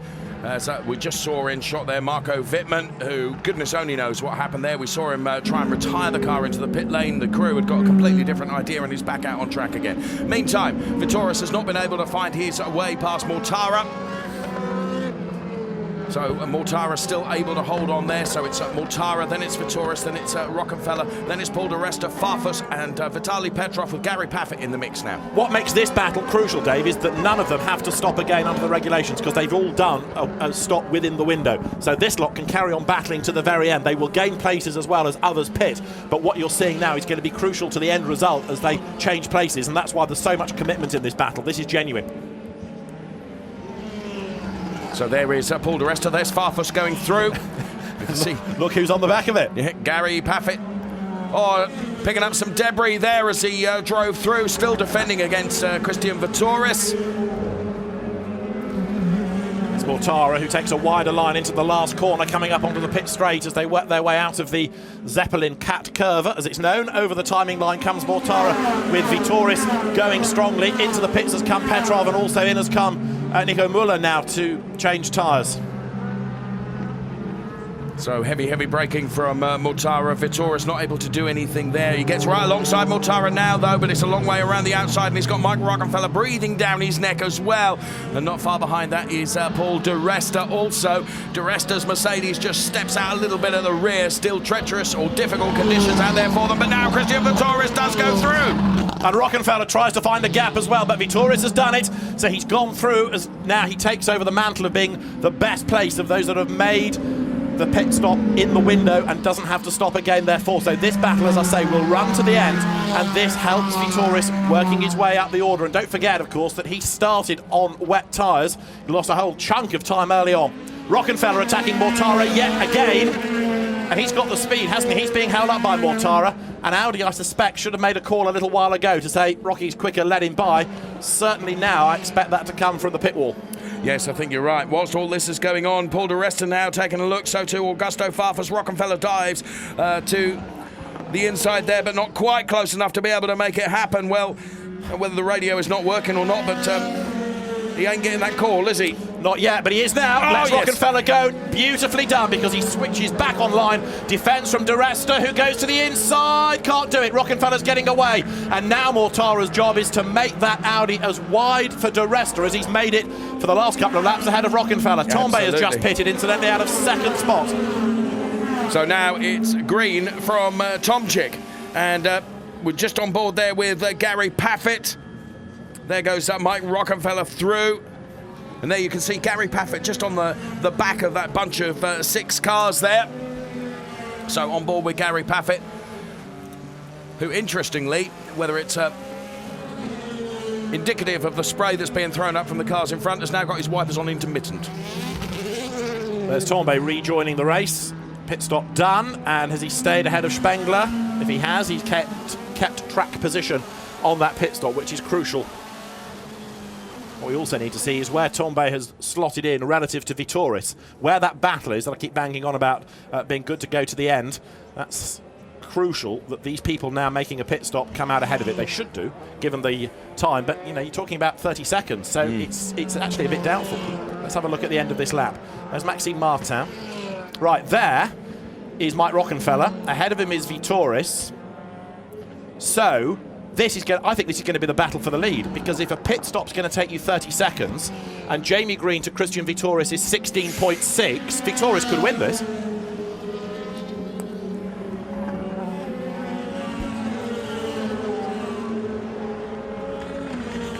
Okay, so there's Rocky, who, just hearing information, we think the battle is going to be between Green and Rockefeller. We're just looking at our notes here because so much has gone on in this race. So if it is going to be a battle between Green and Rocky, and they're Paul di Resta and Augusto Farfus getting together there whilst we continue to look to make sure who has done what in terms of pit stops. So Green, Tomczyk, Timo Scheider, then it's Da Costa, Ekstrom. And where are we in terms of time? 11.5 minutes. Jamie Green back to Mike Rockefeller. There is the gap over the last 3 laps. Vitoris made his stop on lap 19, which was in the window, wasn't it? Because that opened at 17. So he got it out of the way early doors. I'm convinced he's legit in this. Well, Jamie Green is hustling on. He's got to try and build up half a minute over Vitoris, and it's not happening. No, absolutely. Now, Mike Rockenfeller is, in terms of an Audi battle, 2 seconds back from Vitoris, but even that isn't going to help Jamie Green. So by getting the second stop, I know they don't have to make 2 under the regulations, but by a second stop being a necessity, given they all had to stop for wets early on and then a regulation pit stop, I know it's all very confusing, but by doing that early, Rockenfeller has been helped. Now, Jamie Green's crew is ready, but he needs to get this done. Yeah, but what are they putting on? This is what I want to know, and I know I harped on about this, David, but I reckon that is drying significantly now. Could be. Is Jamie going to take that big gamble? The rain has stopped, the road is drying, and if those are slicks, and there's a suggestion coming from the pit lane that they will be, this may not save him, but it's going to help because he will lose 30 seconds by making the stop. That's what the teams tell us a pit stop is around here. So here is Jamie Green. Is he going to come in this time? Of course, the tyres are in blankets, so they'll have some warmth. Yes, but it still needs proper operating temperature to be put in them. We're on lap 38, but we've only got just under 10 minutes to go. So we're watching Jamie Green. And is Jamie Green going to stop this time?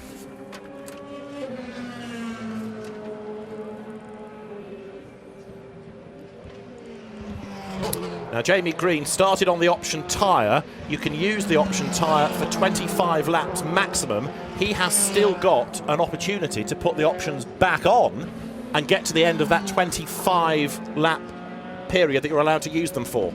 So that's why they're keeping him out, so they can work it backwards and run a maximum of that number of laps on the option tyre. He's in! He is in. Jamie Green is in. Forgive me cutting across you there. You're doing all the mathematics here and trying to work it out in terms of how it's going to work. But go with the rest of it, because Scheider, Da Costa, Ekstrom and Martin are all in, and if they go onto slicks, we're going to have one heck of a battle to the end. It is slicks for Jamie. Slicks.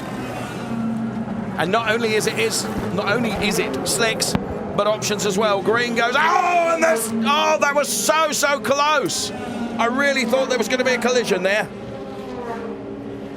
So Green goes, and it was Antonio Felix Da Costa that I thought was going to clatter Jamie Green. So we've got 8.5 minutes remaining in this race. The laps have stopped at the top of your screen, and we are onto a clock now. Okay, so the car's back on track. The order at the end of this we will see.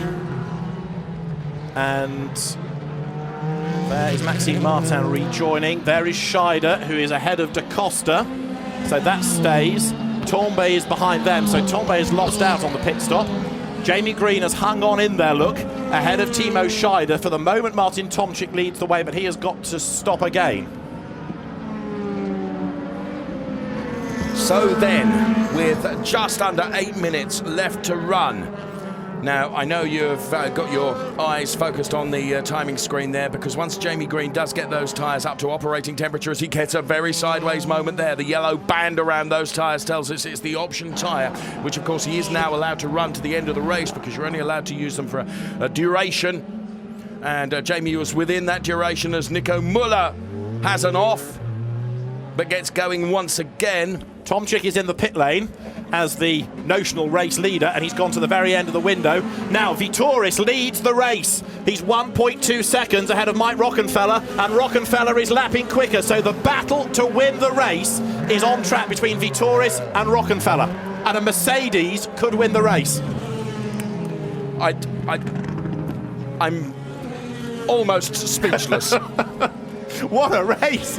Mortara will run third, and Jamie Green, here's Green, who looked an odds-on winner, of course, because of the way the pit stops have taken out and the way people have played the strategy, he now finds himself mired down towards the bottom end of the top 6. I'll go through the order at the end of the lap, but trust me, Tomczyk has pitted, Vitoris now leads from Rockenfeller, and Rockenfeller is quicker in the first sector. There he is. Mike Rockenfeller could yet score a victory, but so too could Christian Vitoris, who has never had a DTM victory. Well, there they are. Very, very close, and Rocky is gaining. So Christian Vitoris then, the pressure, the might, the weight of expectation that will be on that driver now, particularly with what Mercedes have gone through. and the champion behind him. So there is Christian Vittoris. And there is Mike Rockenfeller. We have just 6 minutes remaining. Vittoris needs to make that Mercedes as wide as he possibly can, because we're keeping an eye on the times here, and well, Vittoris is quick, but Rocky is marginally quicker. 5 3/4 minutes to go. The best result that Vittoris has had in the DTM has been a 3rd place, and he's got, don't forget, the reigning champion breathing down his neck. The gap was 1 second at the start of this lap. Right, 3rd at the moment is Eduardo Mortara. 4th is Paul di Resta. Yes, 4th is Paul di Resta. 5th is Augusto Farfus. 6th is Miguel Molina. Gary Paffett is 7th. Martin Tomczyk is 8th. He's got ahead of Jamie Green, and this is how he did it. Green is 9th, and Scheider is 10th. And we're going to be asking questions later, so I hope you're all keeping up with this in what has been the best DTM race for a long, long time. Absolutely extraordinary. Right, for 5, what are going to seem like huge long minutes for Christian Vittoris. He's got to hold on here. What would this do to the confidence and hope for Mercedes? It would make them feel so good. They need a boost. They were torrid at Hockenheim. They've had a terrible time here, but the weather, the safety cars, everything has played into their hands, hasn't it? I don't want to go and talk to Jamie Green after this. I mean, he drove so well in the middle stint, and at the moment he's 9th. I mean, there's no justice. Well, there is in a sense, because here are people that have played the strategy game brilliantly, and Christian Vittoris, who's been rather anonymous for the bulk of the race, now, when it matters, because of the way that they've played the strategy, works out absolutely perfectly. And the HWA, is this significant as well after the recent dismissal of Gerhard Unger? The HWA run Mercedes leads the way. Look, he's going for the wet part of the road to prolong the life in those tyres. He stopped on lap 19. These wets have gone a long way. Right, the gap has come down, but we have only 4 minutes left to run, David Addison. This is going to be a fight to the finish. These two pitted on the same lap, just going back through my anorak pocket. DRS is currently being closed, so they don't have that opportunity to use that for extra car speed. The point I'm getting to is that both of these cars have run this set of tyres for the same amount of time. So they're in the same boat in terms of grip level. Yes, paddling. Extraordinary. Jamie Green there. And Timo Scheider. This is for 9th, incidentally. This is for 2 points and 1 point, respectively. It doesn't seem fair, does it, after all the work they put in up at the pointy end of the grid, but the 2 Audis running together. What a race. So, we have just over 3 minutes left. Scheider is all over the back of Jamie Green. Jamie Green, who drove so incredibly during the middle part of this race. Well, I say middle part, there have been so many different parts to this race. It has been amazing. And right, under 3 minutes now for this Mercedes of Christian Vittoris. Mike Rockenfeller, the current champion, is P2. And Mortara is P3. For now, and then di Resta, Farfus, Molina ran out the top 6, and Farfus is only 8/10ths back from di Resta. He's as close to di Resta as Rockenfeller is to Vittoris. So Farfus 5th despite penalties. They go through, 2.5 minutes remain. It'll be this lap and one more. One more. My goodness. Look at the tension on the pit perch. So there is our champion, Mike Rockenfeller, who is currently P2. There, the race leader is Christian Vittoris, and Rocky is getting ever closer. He's having a look.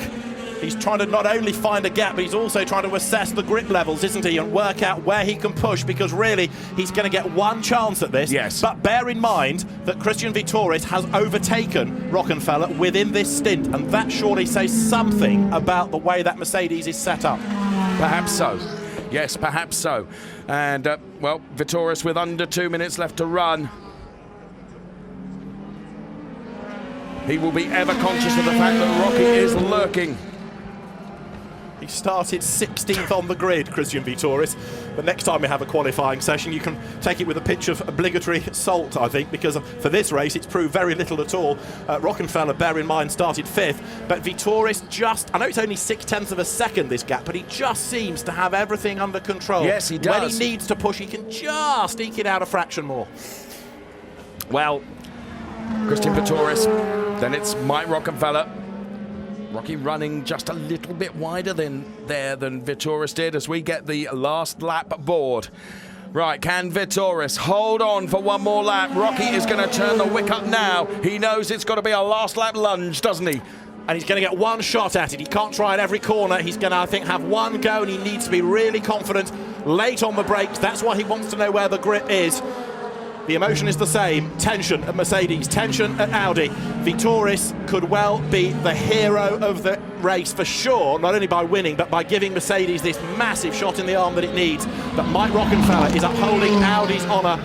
20 laps ago it was Jamie Green, now it is Mike Rockenfeller, and for my money he is not getting close enough. I think Vitoris is going to be the 66th different winner in the history of the DTM. He's got half a lap to go. So Christian Vitoris, is he going to be able to hold on for this? David, you're absolutely right. I don't think Rocky, although he turns it up a little bit now, does Mike Rockenfeller. My goodness, look at the clock at the top of your screen. He ran too wide, didn't he, coming out of the hotel curve, and he just lost him a length. So Christian Vitoris, as you say, wouldn't this be such a shot in the arm to Mercedes, who've had such a torrid start to their DTM season? This is round 2 here at Oschersleben, and it would be wholly unexpected.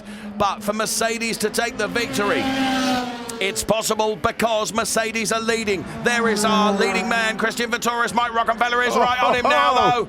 So no DRS being used. It's going to be down to surely Christian Vitoris has done enough as they head towards the checkered flag. Mercedes wins. What a race, what a drive. Christian Vitoris wins by 0.6 of a second. Mike Rockenfeller takes second place. Eduardo Mortara third, fourth Paul di Resta, fifth Augusto Farfus, and sixth from the back of the grid, Miguel Molina. And Mercedes' emotions could not be more different from 24 hours ago. Nose to tail for seventh. Timo Scheider comes home ahead of Gary Paffett, and we've lost Jamie Green on the last lap. He's not come through. Ninth is Tomczyk, 10th is Tombe. Then it's Da Costa, Spengler, Ekstrom. That's Jamie Green on the last lap of the race. You could not make this up. Oh, having done so well. Jamie, what has happened? I'm tempted to suggest that he didn't do that on his own. We'll wait and see a replay. But given how things have been, it could have been that there was a little bit of an assist in that. Wolfgang Schattling breathes the biggest sigh of relief he's ever had. Well, he's certainly going to be in a different temper tonight, isn't he, than he has been. Christian Vitoris taking that win. Called absolutely correctly. Wow. Well, we saw it coming, didn't we? With 30 seconds for a pit stop, and he was 17 seconds back from Jamie Green at the time. We were right to look at it, Dave. And Christian Vitoris, bear in mind, had worked his way through the traffic, and he got himself up there. Let's hear from Wolfgang Schattling of Mercedes. He will be one happy man. Oh, he is so happy. Just watching him, I mean, you are raving, absolutely. What an unexpected victory. We had a crazy race. Did you at all think at the beginning that Mercedes-Benz would be winning, and now how do you feel that you won? It's unbelievable. What an experience. I never thought we would make it, and in the end it came out in our favor. It was absolutely fantastic and unexpected. And also it was the first victory of Christian Vitoris. What do you say about that? It's fantastic because he's a real good rain driver, and we always knew it, and before the start he was a little disappointed that it's not going to rain today, but said, wait and see. And everybody was bashing on Mercedes-Benz because you had a bad start at Hockenheim Ring. Is this the turn now that from here on it's going to go upward, hopefully? We still have a long way to go. This was a special race with some special circumstances. Let's wait and see, but we will come back. But for now, enjoy the victory. Thank you very much. And back to you guys. Thank you, Verena. It's just so nice to see Wolfgang Schattling with a smile on his face, because it hasn't been for a long while, I can tell you. Same with many of the Mercedes people. And is this the turning point? I think the answer is yes, if it rains at every race. Yes. We're back. But yes, there is still clearly work to do. Had that been a dry race, it would have been a completely different outcome. As it happens, as Jamie Green trudges away, we have had one of the best DTM races in a long, long time. And poor old Jamie Green can feel a bit hard done by, can't he? But keep fighting, Michael. Hashtag is there on all the cars to encourage Michael Schumacher's recovery. And Christian Vitoris wins for the very first time in the DTM. What a drive, what a race. And although we've talked about the fact that he has done a superb job, credit goes to his team as well, because the guys on the pit wall that said, yeah, okay, let's bring you in and put you on wets, and then he made another stop for wets early in that pit window and got it out of the way. They read that race and those weather predictions to a T. Yes, you're absolutely right. So we see Mike Rockenfeller remove his helmet then. What an extraordinary race we have had. DTM here at Oschersleben as discussions go on there on BMW.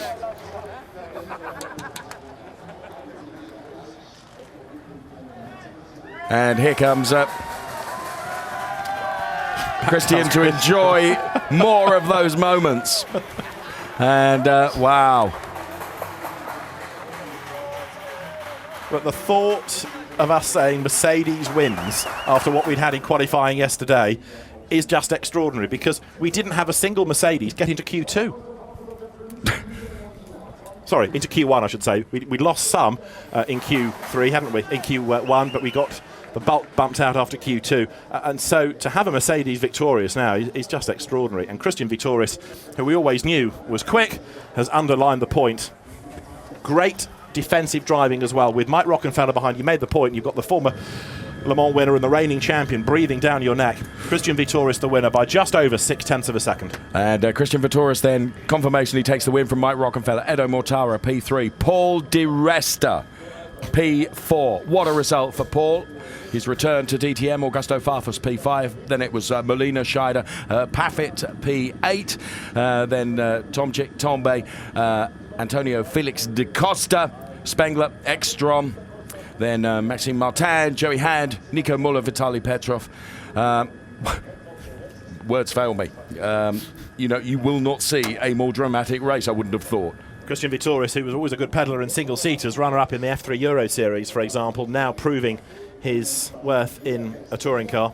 And, of course, the DTM car, different from many racing machines in that it really helps the drivers that know about aero and downforce that have come out of single-seater racing, and Vittorius underlining why he was a good choice by Mercedes. Eduardo Mortara takes third position in his Audi. In the end, he was 7 seconds back from this man, Mike Rockenfeller, who gave it everything in those last few laps.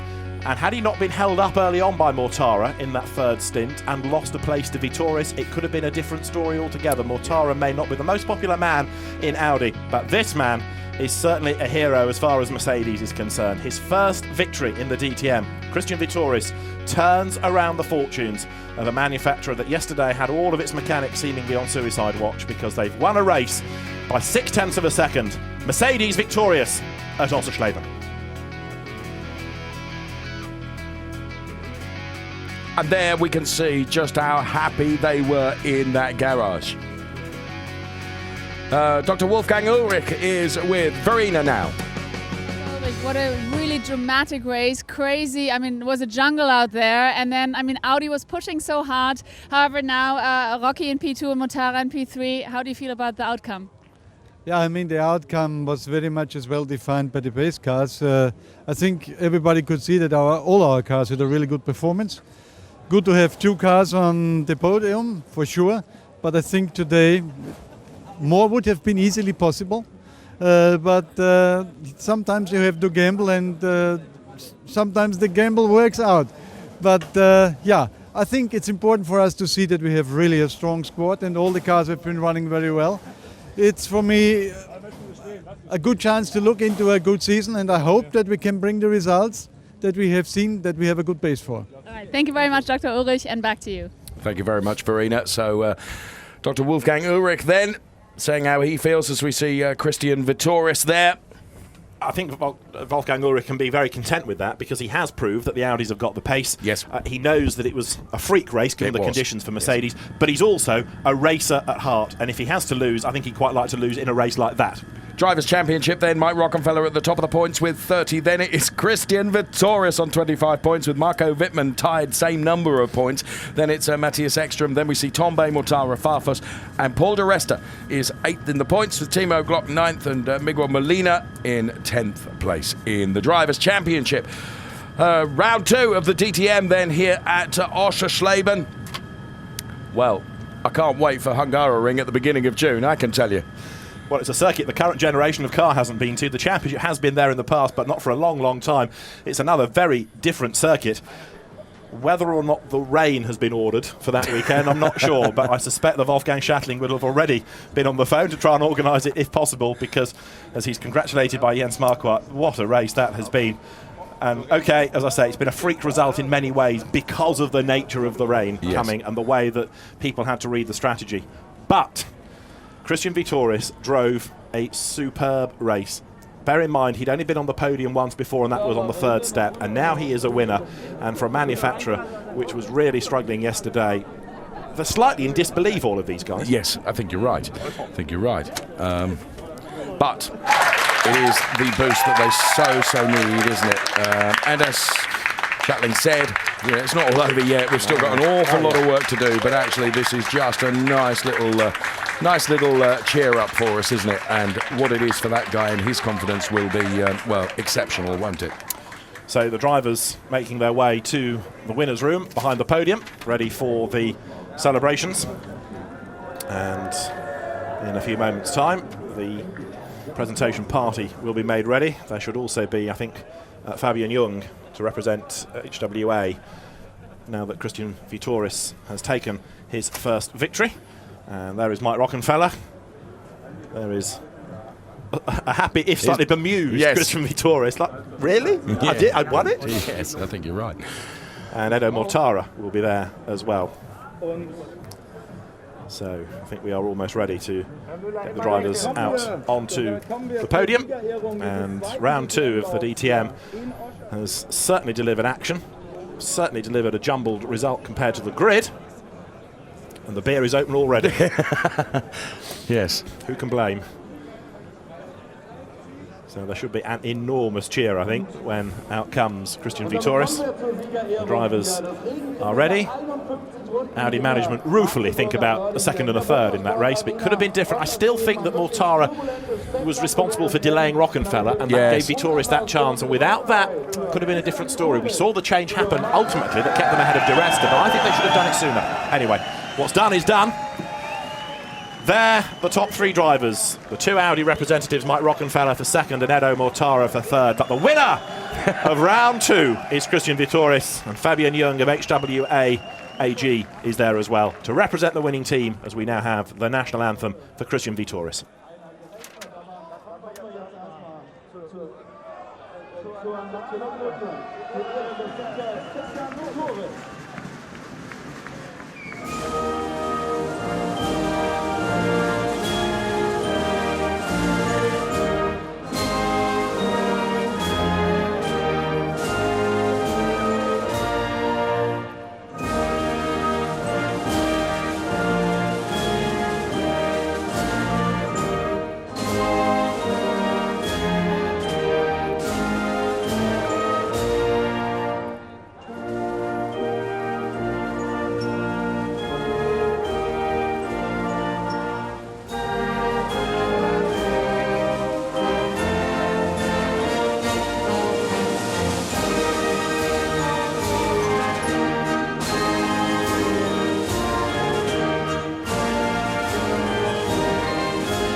So the national anthem plays out then for Christian Vitoris. My goodness. Not sure either of us thought that we would be saying that at the end of this race. Not at all. Extraordinary race. And as Herr Thomas Webel, the Minister of Transport for Saxony-Anhalt, steps forward to hand over the winner's trophy, Christian Vitoris is a winner in the DTM. His first victory, and it's a very popular result indeed. The 66th different driver to win a race in the history of the championship.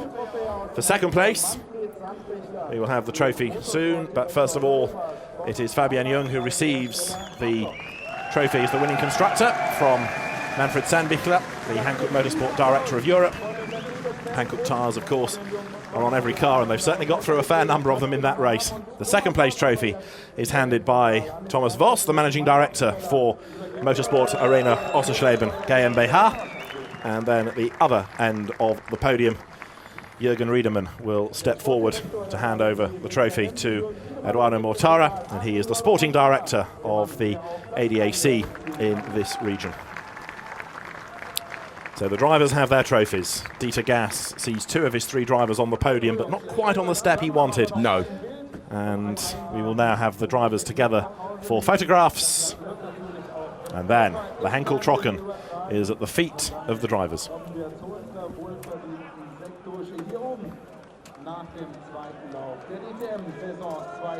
The drivers are there, the bottles are ready, and the Henkel Trocken is sprayed at the end of round 2 of DTM 2014, with Christian Vittoris taking his first victory. Mike Rockenfeller and Eduardo Mortara there on the podium. An extraordinary race, and Fabian Jung from HWA is the man that cops the bulk of the fizz right in the face. But I think when you've just scored such a win like that, you can cope, can't you? And so's the Audi mechanics, also with a beer in hand, celebrate their hard work for the day. Some real hard luck stories. Jamie Green going off on the very last lap. We lost Marco Wittmann, having of course been running in that leading group. We lost Pascal Wehrlein with an off. We lost Danny Jean-Pierre with his mechanical dramas. We lost Timo Glock with damage. We lost Robert Wickens with damage as well. A race full of drama, full of incident, and a Mercedes victor, and nobody would have predicted that. Again, it shows just what an effect the rain can have on a race, and if that bottle of fizz doesn't smash, it will go to the team. Let's hear from the race winner, Christian Vittoris with Verena. And here I am with a very, very happy winner, the first victory in your DTM career. And my God, you were on fire. Where did you come from? That is the first question. And then if I would have asked you this morning, can you imagine winning this race? What would you have said? Well, maybe not winning, but obviously the weather conditions are helping us. That's when it counts. On dry conditions, we are at the moment not competitive, so we have to do it on wet conditions. And yeah, the team did an awesome job. We tried everything. We pitted before the race even started. That didn't work out, but at the end the strategy was just perfect. And yeah, big congrats to the team. They're working so hard, even if the car at the moment is not competitive. Just very happy. So I guess this is a confident boost that you and especially Mercedes-Benz really needed, right? Absolutely. I mean, the guys were working so hard over the winter time, and then to find out on the first race that the car is not competitive, obviously is a little bit demotivating for the guys. But this is now showing our good team spirit, and hopefully we can improve the car pretty quickly. You did a phenomenal job. Thank you very much, Christian. And yeah, I'm going to see where the other 2 are. Back to you for now. Thanks very much, Verena. So it is a win for Christian Vittoris. He's still admitting that the car in full dry conditions is not as competitive as it needs to be, but he can take that victory, and he is a very happy man indeed. We'll hear from Mike Rockenfeller and Eduardo Mortara very shortly. In fact, let's hear now from Mike Rockenfeller himself. Here he is, the reigning champ, Rocky. Phenomenal job you did, ended up on P2. In your eyes, how did the race go? Well, unbelievable. In the middle of the race, I was just so frustrated, you know. At the beginning, I knew that we have the wrong tire. This was not my choice yesterday, so I was even more upset. But then all of a sudden, let's say the guys made a wrong call yesterday with the tire at the beginning, but therefore they made it up at the end when they called me in at the right time. This was really outstanding. I think that was crucial. Again, if you want to win this championship, you have to be there all the time. We were again on the podium, so I'm very happy, very satisfied. Of course, you can say I even could have won the race, but I think the chance that we scored 0 points was much higher. And you are back in the lead of the championship. Which is nice. This is always good, but it's so early. Like last year, you just continue, you know, try to do your best. There's stuff we can improve. Qualifying, I'm still not good enough, so we need to work on that for the next race in Budapest, which is in 2 weeks already, which is good. We keep the rhythm, and of course we fight hard. Of course you will. Thank you so much, Rocky. And let's see if we can grab Eduardo. There he is. Hey, Edo. First of all, congratulations. A really interesting race that was, and you ending up on the podium. How do you feel? It feels good, especially after such a dramatic, let's say, 2013 season and an unlucky race weekend in Hockenheim, where I think we should have been already on the podium there. But so it's a nice feeling. I would have hoped for a little more, especially because I was the the first to have done the 2 pit stops. Unfortunately, the tire pressures were too low when we restarted on safety car, and I was really having some problems to make the corners. So I was sliding all around, and we lost the race there. Fortunately, the grip came a little bit too late, but 3rd place is already good, and we're looking forward for the next races. So we thank you very much, and back to you guys. Thank you, Verena. I wonder how much of a conversation he's had with Rocky. Don't know. There's still an element of frustration on his face as we look at some of the highlights of the race, including Marco Wittmann's first lap drama. Matthias Ekstrom busy in traffic, and he saw Timo Glock make that move against Rockenfeller. I'd forgotten about the contact to Rocky's car as well late in the race, because he was lucky to survive that, wasn't he, without any damage. But I still think, and we may see it in this highlights sequence now, that Mortara held Rockenfeller up, and that's what enabled Vitoris to get past him. This was Jamie Green versus Timo Scheider. And both of them, when the track was at its wettest, scrabbling for grip, and you can see how wet it was. That was Rockenfeller going backwards, having been attacked by Glock. He lost momentum. De Resta off the road, finished 4th. I mean, it's just an extraordinary race. So that was Timo Glock in then. You see Augusto Farfus through the windscreen in, and here we can see, and we've not mentioned him perhaps over the highlight sequence that we're seeing here. Jamie Green, I was going to say, outstanding drive from Jamie Green. Also an outstanding drive early on from Gary Paffett. Yes, indeed, who in the end finished in 8th place, and therefore in the points. Augusto Farfus unlucky that he had a 5-second penalty, because if you take that off, he would have been on the podium. Timo Glock on the door, I think, is going to be one of those shots we see as it came off in his hand. Farfus versus Molina, who gets into the back of the BMW and just edges Farfus out wide. And in the end, it was Farfus, who was still the best of the BMW drivers, to come home in 5th place. And all those drivers that stayed out and made the stops late in the window towards the very end of the race just did it far too late, didn't they? Timo Glock gets out of his car and thinks there's a door there that looks just like mine. And seeing that he played with Lego as a child, he knows exactly how to fit Part A into Tab B. There you go. Tomczyk then finished at P9. Look how much of that sausage they take on the S there. Yeah. But P9 ain't bad, because he was never really a factor, if you like, for the race lead. And yet behind him, Adrian Tombay 10th, who was always up at the pointy end until we got to the last stint of the race. And Jamie Green, brilliant in the middle middle stint. This lock-up he has coming into the pit lane. But in the end, off the road he went on the very last lap. Big frustration for him. Well, some great shots of turn 1, 3 wide. They go around the right in the middle of all of that Farfus. That was Mortara trying to wriggle away past. Mike Rockenfeller further up the road. Tomczyk flashes past. Fantastic racing. People say there's too much aero on a DTM car and they can't overtake. Well, given the right track conditions, boy, they can overtake. Yes. And the team there in the Audi garage. And the front end of Jamie Green's car took a bit of a pelting over the course of the race, didn't it?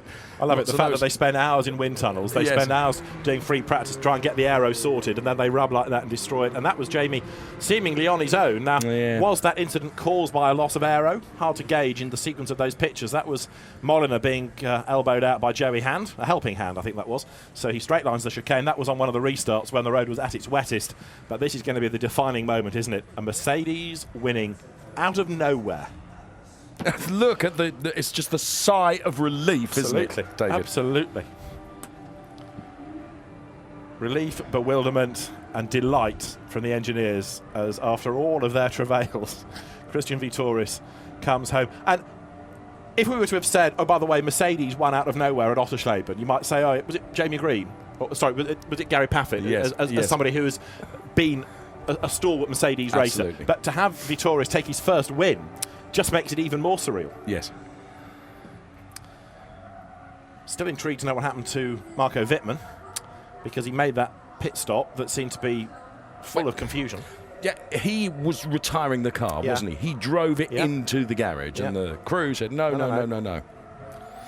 And they got him back out, but then he went a lap down. In fact, did he get to the end? Yes, he did, but he lost a lap, and big frustration for him. So there's an awful lot to catch up on post-race.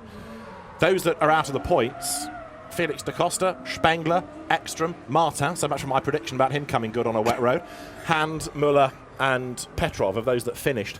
But again, the reason I mentioned that long list is because a number of those drivers were looking racy early on. But the way that different people have worked the strategy has given us that remarkable result.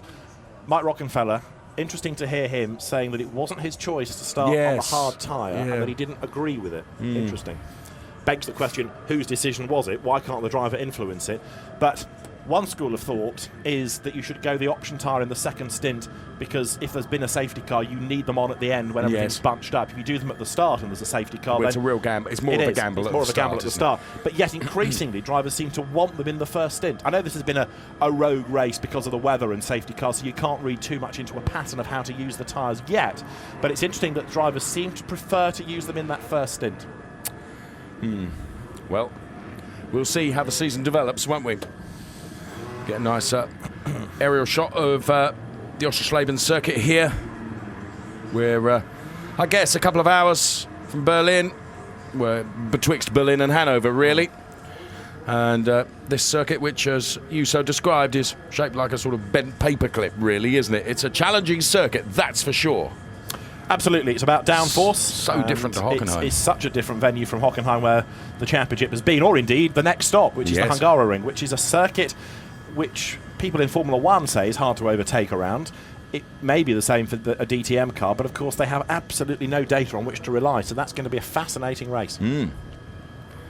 So it's been an amazing race that we hope you've enjoyed with us, to see Mercedes take a hugely unexpected win, and dare I say it, probably an unexpected Mercedes driver to take that win in Christian Vittoris, Mike Rockenfeller in second place, and then to take P3 Edo Mortara, the top three. And we'll be heading off to the press conference in due course. Meantime, we're taking a look at the circuit here, and it has given us a